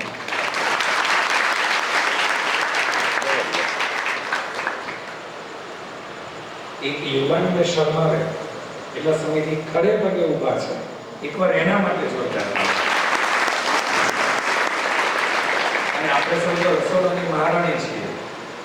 બાકી મંદિરથી આવે એટલે દાળ ખાય તો ખબર પડી જાય કે આજે ઘરવાળીએ વઘારી છે, મમ્મીએ વઘારી છે કે દેરાણી જેઠાણીએ વઘારી છે. મસાલો એક છે પણ ચમત્કાર ચપટીનો છે. ચપટી હળદર, ચપટી મરચું, ચપટી મીઠું. તો જે પણ આદરણીય મયંકભાઈએ વાત કરી એ તમામ ચપટી મસાલા લગભગ આપણા ઘરમાં છે ને છે. બસ એ વિસરાઈ ગયા છે, એને ફરીથી બહાર કાઢવાના છે. માત્ર પાવભાજીમાં નથી નાખવાના ખાંડીને, પણ ઉકાળ સ્વરૂપે લેવાના છે.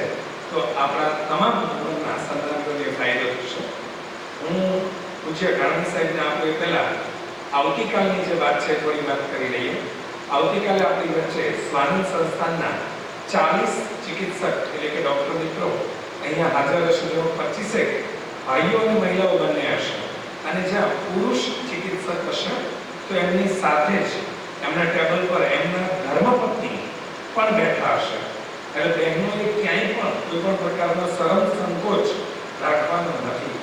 આપણી દીકરી 12 વર્ષના થઈ ગયા છે અને જો એ માસિક સ્ત્રાવમાં નથી થતા તો વિચારવું કે માતૃત્વ ધારણ કરવા માટે પહેલી જરૂરિયાત છે. તો આવી વસ્તુને આપણે પરિવારથી છુપાવતા હોઈએ. ઘણી વખત અમારા દીદી સુધી આ વાત આવે અને આપણે એમને કોઈ સજેશન કરીએ ત્યાં સુધીમાં ઘણું મોડું થઈ જાય. તો આવી કોઈ પણ વાત હોય શરીર સ્વાસ્થ્ય સંબંધી જ્યાં તમે તમારા નણંદ કે દેરાણી જેઠાણીને નથી કહી શકતા તો ચિંતા નહીં કરતા. કારણ સ્વાનંદ પરિવારના મહિલા તબીબ અને તબીબના ધર્મપત્ની પણ હશે, સાથે વિદ્યાલયના દીદી પણ હશે. તો આપણા જે કંઈ પ્રશ્નો છે એનું આપણે ચોક્કસ ઉકેલો આપણે જે નિરાકરણ છે તે લાવી શકશો. આવતીકાલે આ તબીબ મિત્રો સવારે 9 થી 12:30 સુધી આપણે ચેકઅપ કરીશું અને ત્યારબાદ બપોરે 3:30 થી 6 વાગ્યા સુધી, એટલે આપણે બંને સમયમાંથી જે સમય અનુકૂળ હોય ત્યારે અહીંયા ઉપસ્થિત થઈશું. અને વ્યવસ્થા હશે, રજીસ્ટ્રેશન હશે, કે આપણી બેઝિક માહિતી લખાવી આપની પ્રાથમિક સમસ્યા ક્યાં કહેશો તો એને અનુરૂપ આપને ટેબલ ફાળવી દેવામાં આવશે, જેથી આપણે એક ટેબલથી બીજા ટેબલે જવું ન પડે. ભલે આયુર્વેદિક ચિકિત્સા છે એટલે શક્ય તમને કોઈ દવા આપવામાં ન આવે, પણ આપણે જે ચિઠ્ઠી લખી દેવામાં આવે તો એવા સમયે જે કંઈ મૂંઝવતા પ્રશ્નો હોય એકવાર ચોક્કસ કાલે યાદ રાખીને પૂછી લેશો, અથવા તો આજે સૂતા પહેલા વિચારી લેશો કે મારે આટલું પૂછવાનું છે, જેથી આટલું કાઉન્સેલિંગ બાદ બીજાનું કાઉન્સેલિંગ ચાલતું હોય અને આપણે ફરી આવે સાહેબ આમાં શું કરવાનું, તો બે વ્યક્તિની લિંક ન તૂટે એટલે આપણું એક જ વખતમાં આપણા તમામ પ્રશ્નોનું નિરાકરણ થાય એ પણ આપણે સુનિશ્ચિત કરીશું. તો આ બાબતે ખાસ જોઈ લઈશું. હવે હું વિનંતી કરીશ ડૉક્ટર ભાઈલાલભાઈ કાનાણીને. સમય થતો આવે છે પણ એમ છતાં આપણે અનુભવી દાદા આયુર્વેદના વિશ્વપિતામાં આવી વચ્ચે ઉપસ્થિત છે તો આપણે એમને પણ સાંભળીએ અને ત્યારબાદ આપણા જે કંઈ પ્રશ્નો હોય એનું આપણે નિરાકરણ લાવવાનો પ્રયત્ન કરીશું. સ્વામીજીને પણ વિનંતી કરીશું. ત્યાં આપી દો દાદા કે ચાલશે? વંદે માતરમ. હવે હું આયુર્વેદનો ગ્રેજ્યુએટ હતો, વૈદ્ય પણ રહ્યો. 2007માં હું રિટાયર્ડ થયો. 2-3 વર્ષ પતંજલિમાં કામ કર્યું. પતંજલિમાં મને એમ થયું કે મેં મારી રીતે હું દવા લખીશ, મને તમારે દવા માટે ક્યારેય સૂચના નહીં આપવી. અને મને કે આ ખર્ચો નથી ઉપડતો, એક બદામ પાક લખતા જાઓ. મેં કીધું આપણું રાજીનામું સ્વીકારી લ્યો આજની તારીખે, અત્યારે મારે નોટિસ પે નથી જોતો અને હું છૂટો થયો પતંજલિમાંથી. બીજા ભાઈ આવી ગયા કતારગામવાળા, મને કે આપણે ત્યાં હાલો, આવો મારો સ્વભાવ. હું થોડોક વિવેકમાં કુદરતી ખામી હોય ગમે તેમ હોય પણ એ મારામાં બહુ નથી એમ. અને એના જેવું મને પોરબંદર હું 14 વર્ષ સર્વિસ કરી આવ્યો. મારું પહેલું એપોઇન્ટમેન્ટ હતું ને સોમનાથ મહેલની અંદર સાબરમતી જેલના આપણા ડીએસપી વાઘેલા સાહેબનું ફોન કર્યું હતું જંતી ખેરાજ. હું જે ગામમાં એપોઇન્ટમેન્ટમાં હાજર થયો ને એમાં એના 90 બેરલનો આથો દારૂનો પકડાણો હતો. પહેલે જ અઠવાડિયે હું જે ગામમાં હાજર થયો એમાં 90 બેરલનો દારૂનો. અને ત્યાંથી પછી હું પોરબંદર ગયો. પોરબંદર મેં 14 વર્ષ કર્યા. મયંકભાઈએ વાત કરીને એવો કિસ્સો ત્યાં મારે બનેલો. એક કોળી કુટુંબ હતું. એમનું નાનું એવું બાળક 9-10 મહિનાનું, 11 મહિનાનું, અને છેલ્લી સ્ટેજમાં એની બાજુમાં એક લુવાણા માજી રહે, માણેકમાં. એ માણેકમાં એ કીધું કે જા ડાક્ટરને કહેજે, મારું નામ દેજે એટલે આવશે. એ મને બોલાવા આવ્યા. ઓલા નાના માણસો હોય, એની પાસે ફીના પૈસા હોય ન હોય, રાત્રે બોલાવા આવ્યા. મને કે જો ડાક્ટર, આ બાળક મરી જવાનું છે. આવું મેં એક ગુમાવ્યું છે, મારી નજર સામે મરી ગયું. આને એમ થાય છે, તારે ઇન્જેક્શન દેવું હોય તો દે, દવા દેવી હોય તો દે, આ મરી જવાનું છે. એટલે હું ત્યાં બેઠો 1.5-2 કલાક, 1-2 ઇન્જેક્શન દીધા, એ બાળક મરી ગયું. પછી એની સાથે મેં વાત કરી કે માણેકમાં તમે સાક્ષી રહ્યો તો હું આ બેનની દવા કરું. મને કે કેમ? મેં કીધું હું દવા કરીશ ને એનાથી એને બાળક સારું આવશે, તંદુરસ્ત આવશે, મરશે નહીં. પણ આ કોળી છે, આ કલરના કાળા છે, બાળક ધોળું આવશે. હજી ગર્ભધાન થયું નહોતું. તમે મારા સાક્ષી રહો કે આ લોકો ભૂવા ભરાડીમાં જઈને એમ કે આ બાળક બીજાનું છે ને આમ છે ને તેમ છે ને આમાં ગધેડા થાય. મેં કીધું આ આપણે ન કહેવાય. એટલે તું હું મને કે વાત કરે? હું વાત કરું છું ને એ મારા શાસ્ત્રો ઉપર હાથ રાખીને વાત કરું છું. મેં એને જેઠીમધ આમળાને શતાવરીનો પાવડર ચાલુ કર્યો. પછી 2 મહિના પછી ગર્ભધાન થયું. બાળક તંદુરસ્ત હતું. હું એ ગામ છોડીને આવ્યો ત્યારે એ બાળક 8 મહિનાનું, 8 વર્ષનું હતું. એ ગામમાંથી મારે ટ્રાન્સફર થઈ ત્યારે બાળક 8 વર્ષનું હતું. મેં કીધું આની હું ફરિયાદ? કોઈ ફરિયાદ નહીં, જેટલું જીંદ હોય એટલું કરે. તમે ક્યાં મોકલો ને, કોઈ ફરિયાદ નહીં, કોઈ તોફાન નહીં, કંઈ માગવાનું નહીં. આ આયુર્વેદના ઔષધોનો પ્રભાવ છે. શતાવરી આમળા અને જેઠીમધ. બીજું શતાવરી આમળા જેઠીમધ અને ગળોનો એક પ્રયોગ બતાવું. મારી બાને બ્રેસ્ટ કેન્સર થયેલું, મારી મમ્મીને 1997માં એનું ઓપરેશન કર્યું અમદાવાદ, અને કિમોથેરેપીના 8 ડોઝ આપેલા. અને એ વખતે મારા બાને મેં ગળો, આમળા, શતાવરી અને જેઠીમધ આ 4 વસ્તુનો પાવડર મિક્સ કરી અને મારા દવાખાનામાંથી હું ડબ્બો ભરીને લેતો ગયો 500 ગ્રામનો. એક વાળ નહોતો ખર્યો. અને મારા મમ્મી ત્યાર પછી 27 વર્ષ જીવ્યા બ્રેસ્ટ કેન્સરના ઉપયોગ કરીને. આ ઔષધિનો પ્રભાવ છે. આયુર્વેદ ઔષધિ કોઈ દુષ્પ્રભાવ નથી. એલોપેથીના ડૉક્ટર સાહેબ બેઠા છે, એની ક્ષમા માગીને હું વાત કરું છું કે એલોપેથીએ આજ સુધી એસિડિટી નથી મટાડી. એસિડિટીની દવા લેતા ડાયજીન, જેલ્યુસિલથી અત્યારે સુપર પાવર કેપ્સ્યુલ આવી ગઈ, 7-8 રૂપિયાની કેપ્સ્યુલ. પહેલી ગોળી તો 2 રૂપિયાની 20 ગોળી આવતી. જેલ્યુસિલને હું જ્યારે ડૉક્ટર થયો ત્યારે તો એ 60 રૂપિયાની 60 પૈસાની પેલું પાનું આવતું 10નું. પણ એસિડિટી નથી મટી. તમે ક્ષમા કરજો, તમને હું નથી કહેતો, આ પરંપરાની વાત છે.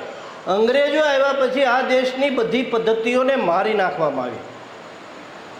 અને આજના જ્યારે આપણે મહિલા ઉત્થાનની વાત કરીએ છીએ, મહિલા શિબિર માટેની વાત કરીએ છીએ, તો પહેલી વસ્તુ હું એમ કહું કે દરેક માએ દીકરીને વળાવવાની હોય કે દીકરીને આવકારવાની હોય તો પહેલાં એના શરીરમાં હેમોગ્લોબિન, કેલ્શિયમ અને વિટામિન ડી આ છે કે નહીં? વિટામિન ડી આપણને મળે છે તે બધું આર્ટિફિશિયલ છે. તમારા શરીર એને કેટલું સ્વીકારે છે ને કેટલું પેશાબ ઝાડામાં નીકળી જાય છે એનો કોઈ રિપોર્ટ આપતું નથી આપણને. એટલે સૂર્યપ્રકાશમાં બેસો, કેલ્શિયમ ઘટે તો વિટામિન ડી મળશે નેચરલ. અને એનો સોર્સ એક જ છે વિશ્વમાં. કોઈ પણ જાતિ ધર્મનો માણસ એનો વિરોધ નહીં કરે. એટલે પહેલાં ગર્ભધાન થાય તે પહેલાં ખેડ, ખેતર અને બિયારણ. સારામાં સારું ખેતર હોય, સારામાં સારા ખેડ થયેલી હોય, ખાતર નાખીને તૈયાર કરી હોય, સારામાં સારું બિયારણ હોય. અને બિયારણ માટે બહેનો પણ જવાબદાર છે, પુરુષો પણ જવાબદાર છે. કારણ કે આ માવા સેવા કરે છે બેઠા બેઠા. આ ભગવાને તમને મોઢામાં લાળ આપી છે, થૂક આપ્યું છે, એ અનાજ પચાવવા આપ્યું છે, બજારમાં પિચકારા મારવા માટે નહીં. તમે જો ન રહી શકો તો જેમાં પછી 2 કલાક સુધી તમે સોપારી, આંબલીઓ, વરિયાળી, તજ, લવિંગ, એલચી ગમે તે ખાઈ શકો. 2 કલાક પછી તમે માવો ખાઓ. ભૂખ્યા પેટે માવો ન ખાઓ. શુક્રાણુઓને વધારેમાં વધારે નુકસાન કરનાર વસ્તુ હોય તો તમાકુ છે, કેફી પદાર્થ છે. આનાથી આપણી નવી પદ્ધતિ, નવી જે જનરેશન છે એ જનરેશન સશક્ત અને સમૃદ્ધ ન જન્મી શકે. સશક્ત અને સમૃદ્ધ બાવળ માટે જેમ બહેનોની ફરજિયાત જરૂર છે, તેમ ભાઈઓને પણ શુક્ર, તંદુરસ્ત શુક્ર હોય, તાકાતવાળો સૂર્ય. તમે વિચાર કરો કે હનુમાન લંકામાં ઠેકડો મારીને ગયા અને એના પરસેવાનું ટીપું પડ્યું અને મકરી દળી ગઈ અને એમાંથી મકરધ્વજ પેદા થયો. એ કે હું તો હનુમાનનો દીકરો છું, તો મારે દીકરો ક્યાંથી? કે તું ઉડીને જતો હતો ને તો તારા પરસેવાનું ટીપું પડ્યું હતું. કે તમારા પરસેવામાં શુક્રાણુઓ બહાર નીકળે. આપણે શુક્રાણુઓ હોય પાર વગરના, 100 મિલિયન શુક્રાણુ હોય તો એટલા પૂંછડી વગરના હોય, કેટલાય માથા વગરના હોય. ગર્ભધાન શક્ય નથી. મારી પાસે એક પેશન્ટ આવ્યો હતો, 112 મિલિયન શુક્રાણુ હતા એને, પણ માથા વગરના, પૂંછડી વગરના હોય તો એ ગતિ ન કરી શકે ગર્ભાશયમાં, એનું ગર્ભધાન ન થાય. એટલા માટે પુરુષો પણ થોડુંક સમજો.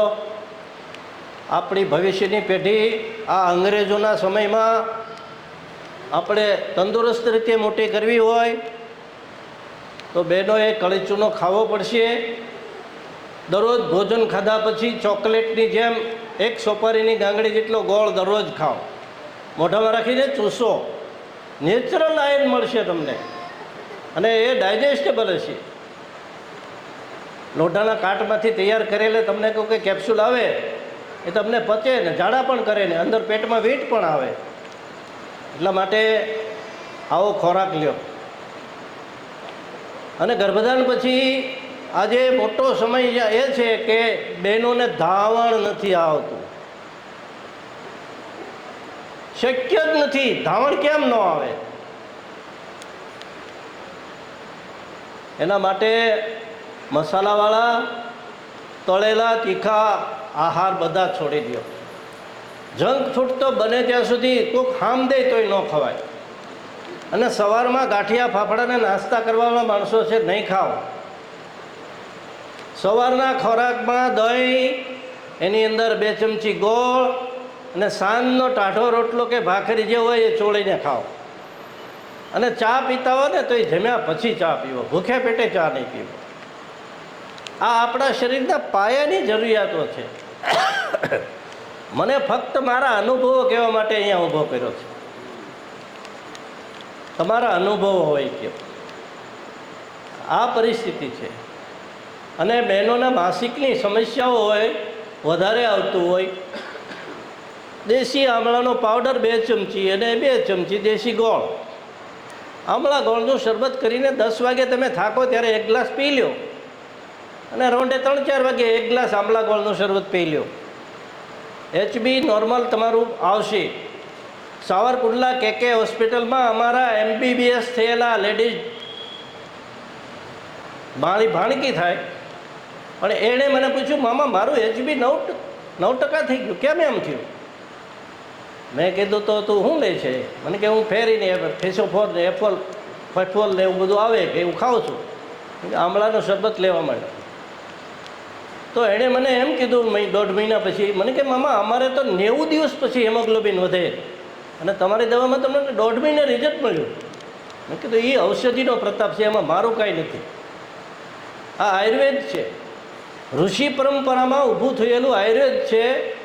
એને ઋષિ પરંપરામાં જેમ આપણે આશ્રમમાં જઈને હાથ પગે લાગીને આમ બૂટ ઉતારી જાય, એમ આયુર્વેદ પાસે જવું પડે.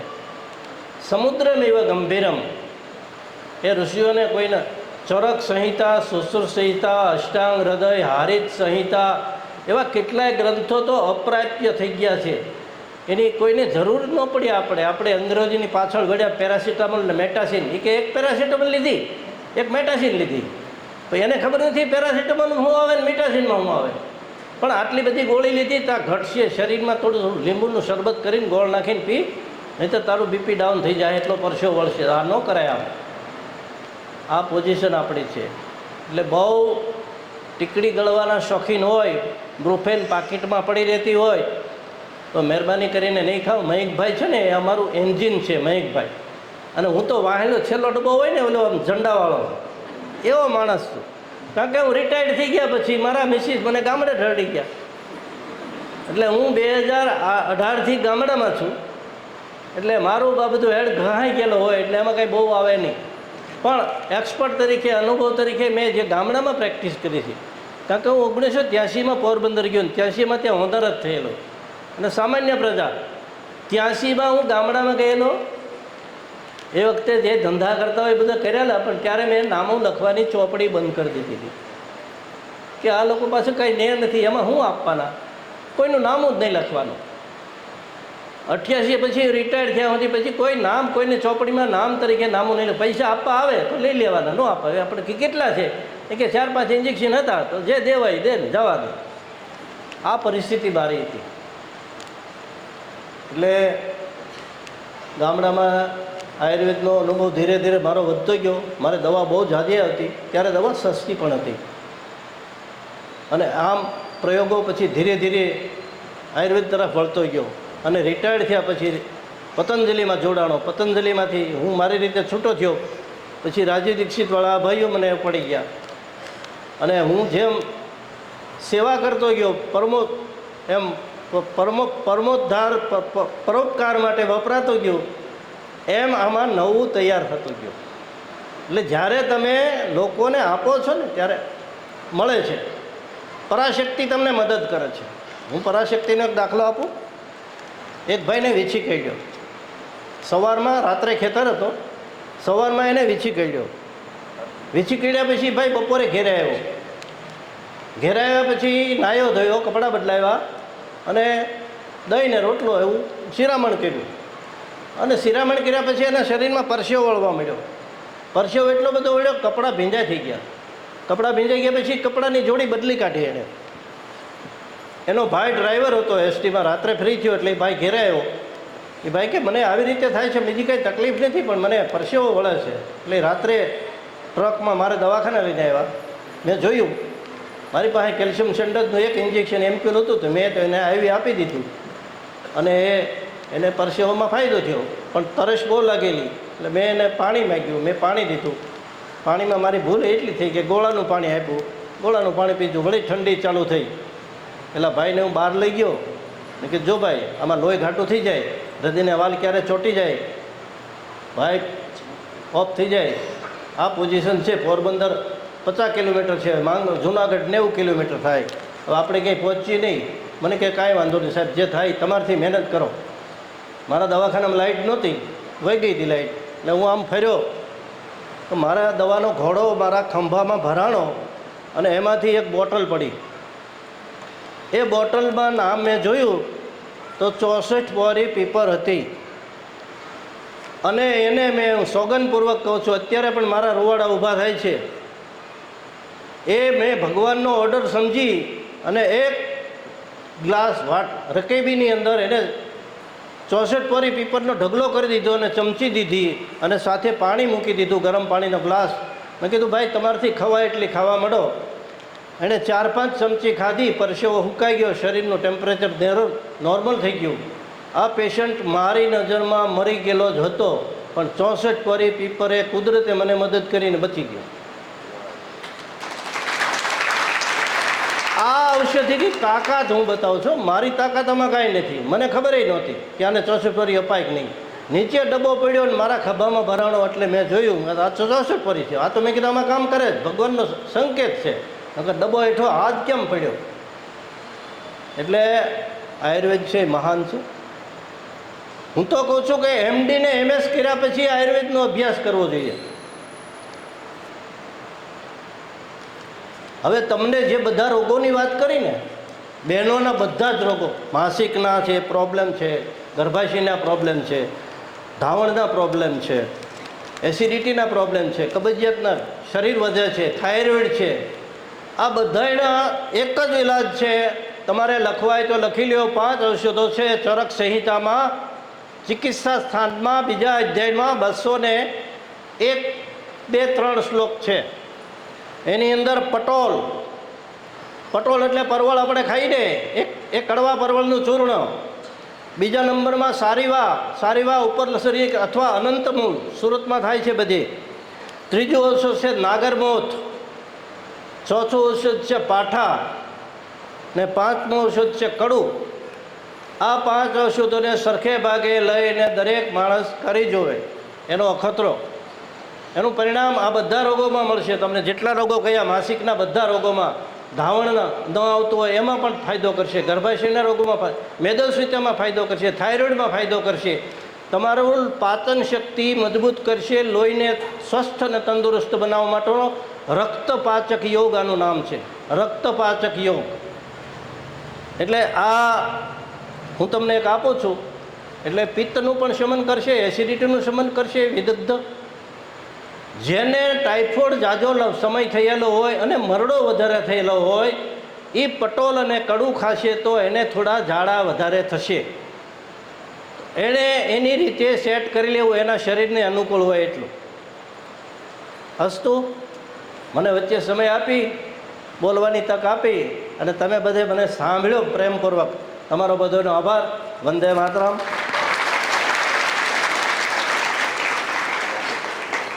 ખૂબ ખૂબ આભાર. જોરદાર તાળીઓથી વધાવી લઈએ. હું વિનંતી કરીશ સ્વામીજીને કે આ પ્રસંગે આપને માર્ગદર્શન કરશે.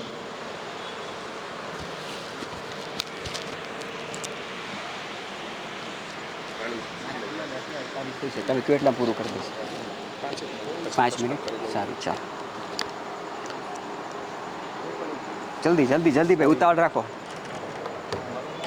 ચાલો, આપણી પાસે સમય ઓછો છે. બધા આંખ બંધ કરી નાખો. 5 જ મિનિટ છે. આંખ બંધ બધાની.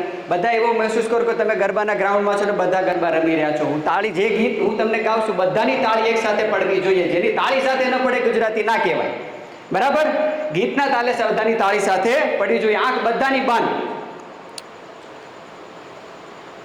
નટવર નાનો રે કાનો રમે છે મારી કેડમાં, નંદ કુંવર નાનો રે કાનો રમે છે મારી કેડમાં, રૂડે ગરબે રમે છે દેવી અંબિકા રે, હે રૂડે ગરબે રમે છે દેવી અંબિકા રે, એની તાળી પડે છે ત્રિલોકમાં રે, વાવાયાને વાદળ ઉમટ્યા, વાવાયાને વાદળ ઉમટ્યા, ગોકુળમાં ટબક્યા મોર મળવા, આવો સુંદર વર્ષા મળ્યા, અષાઢ ચારમ મેઘમલારમ બલી બલારમ જલધારમ દાદુર ડકારમ મયુર પુકારમ સરિતા સારમ વિસ્તારમ નાલહી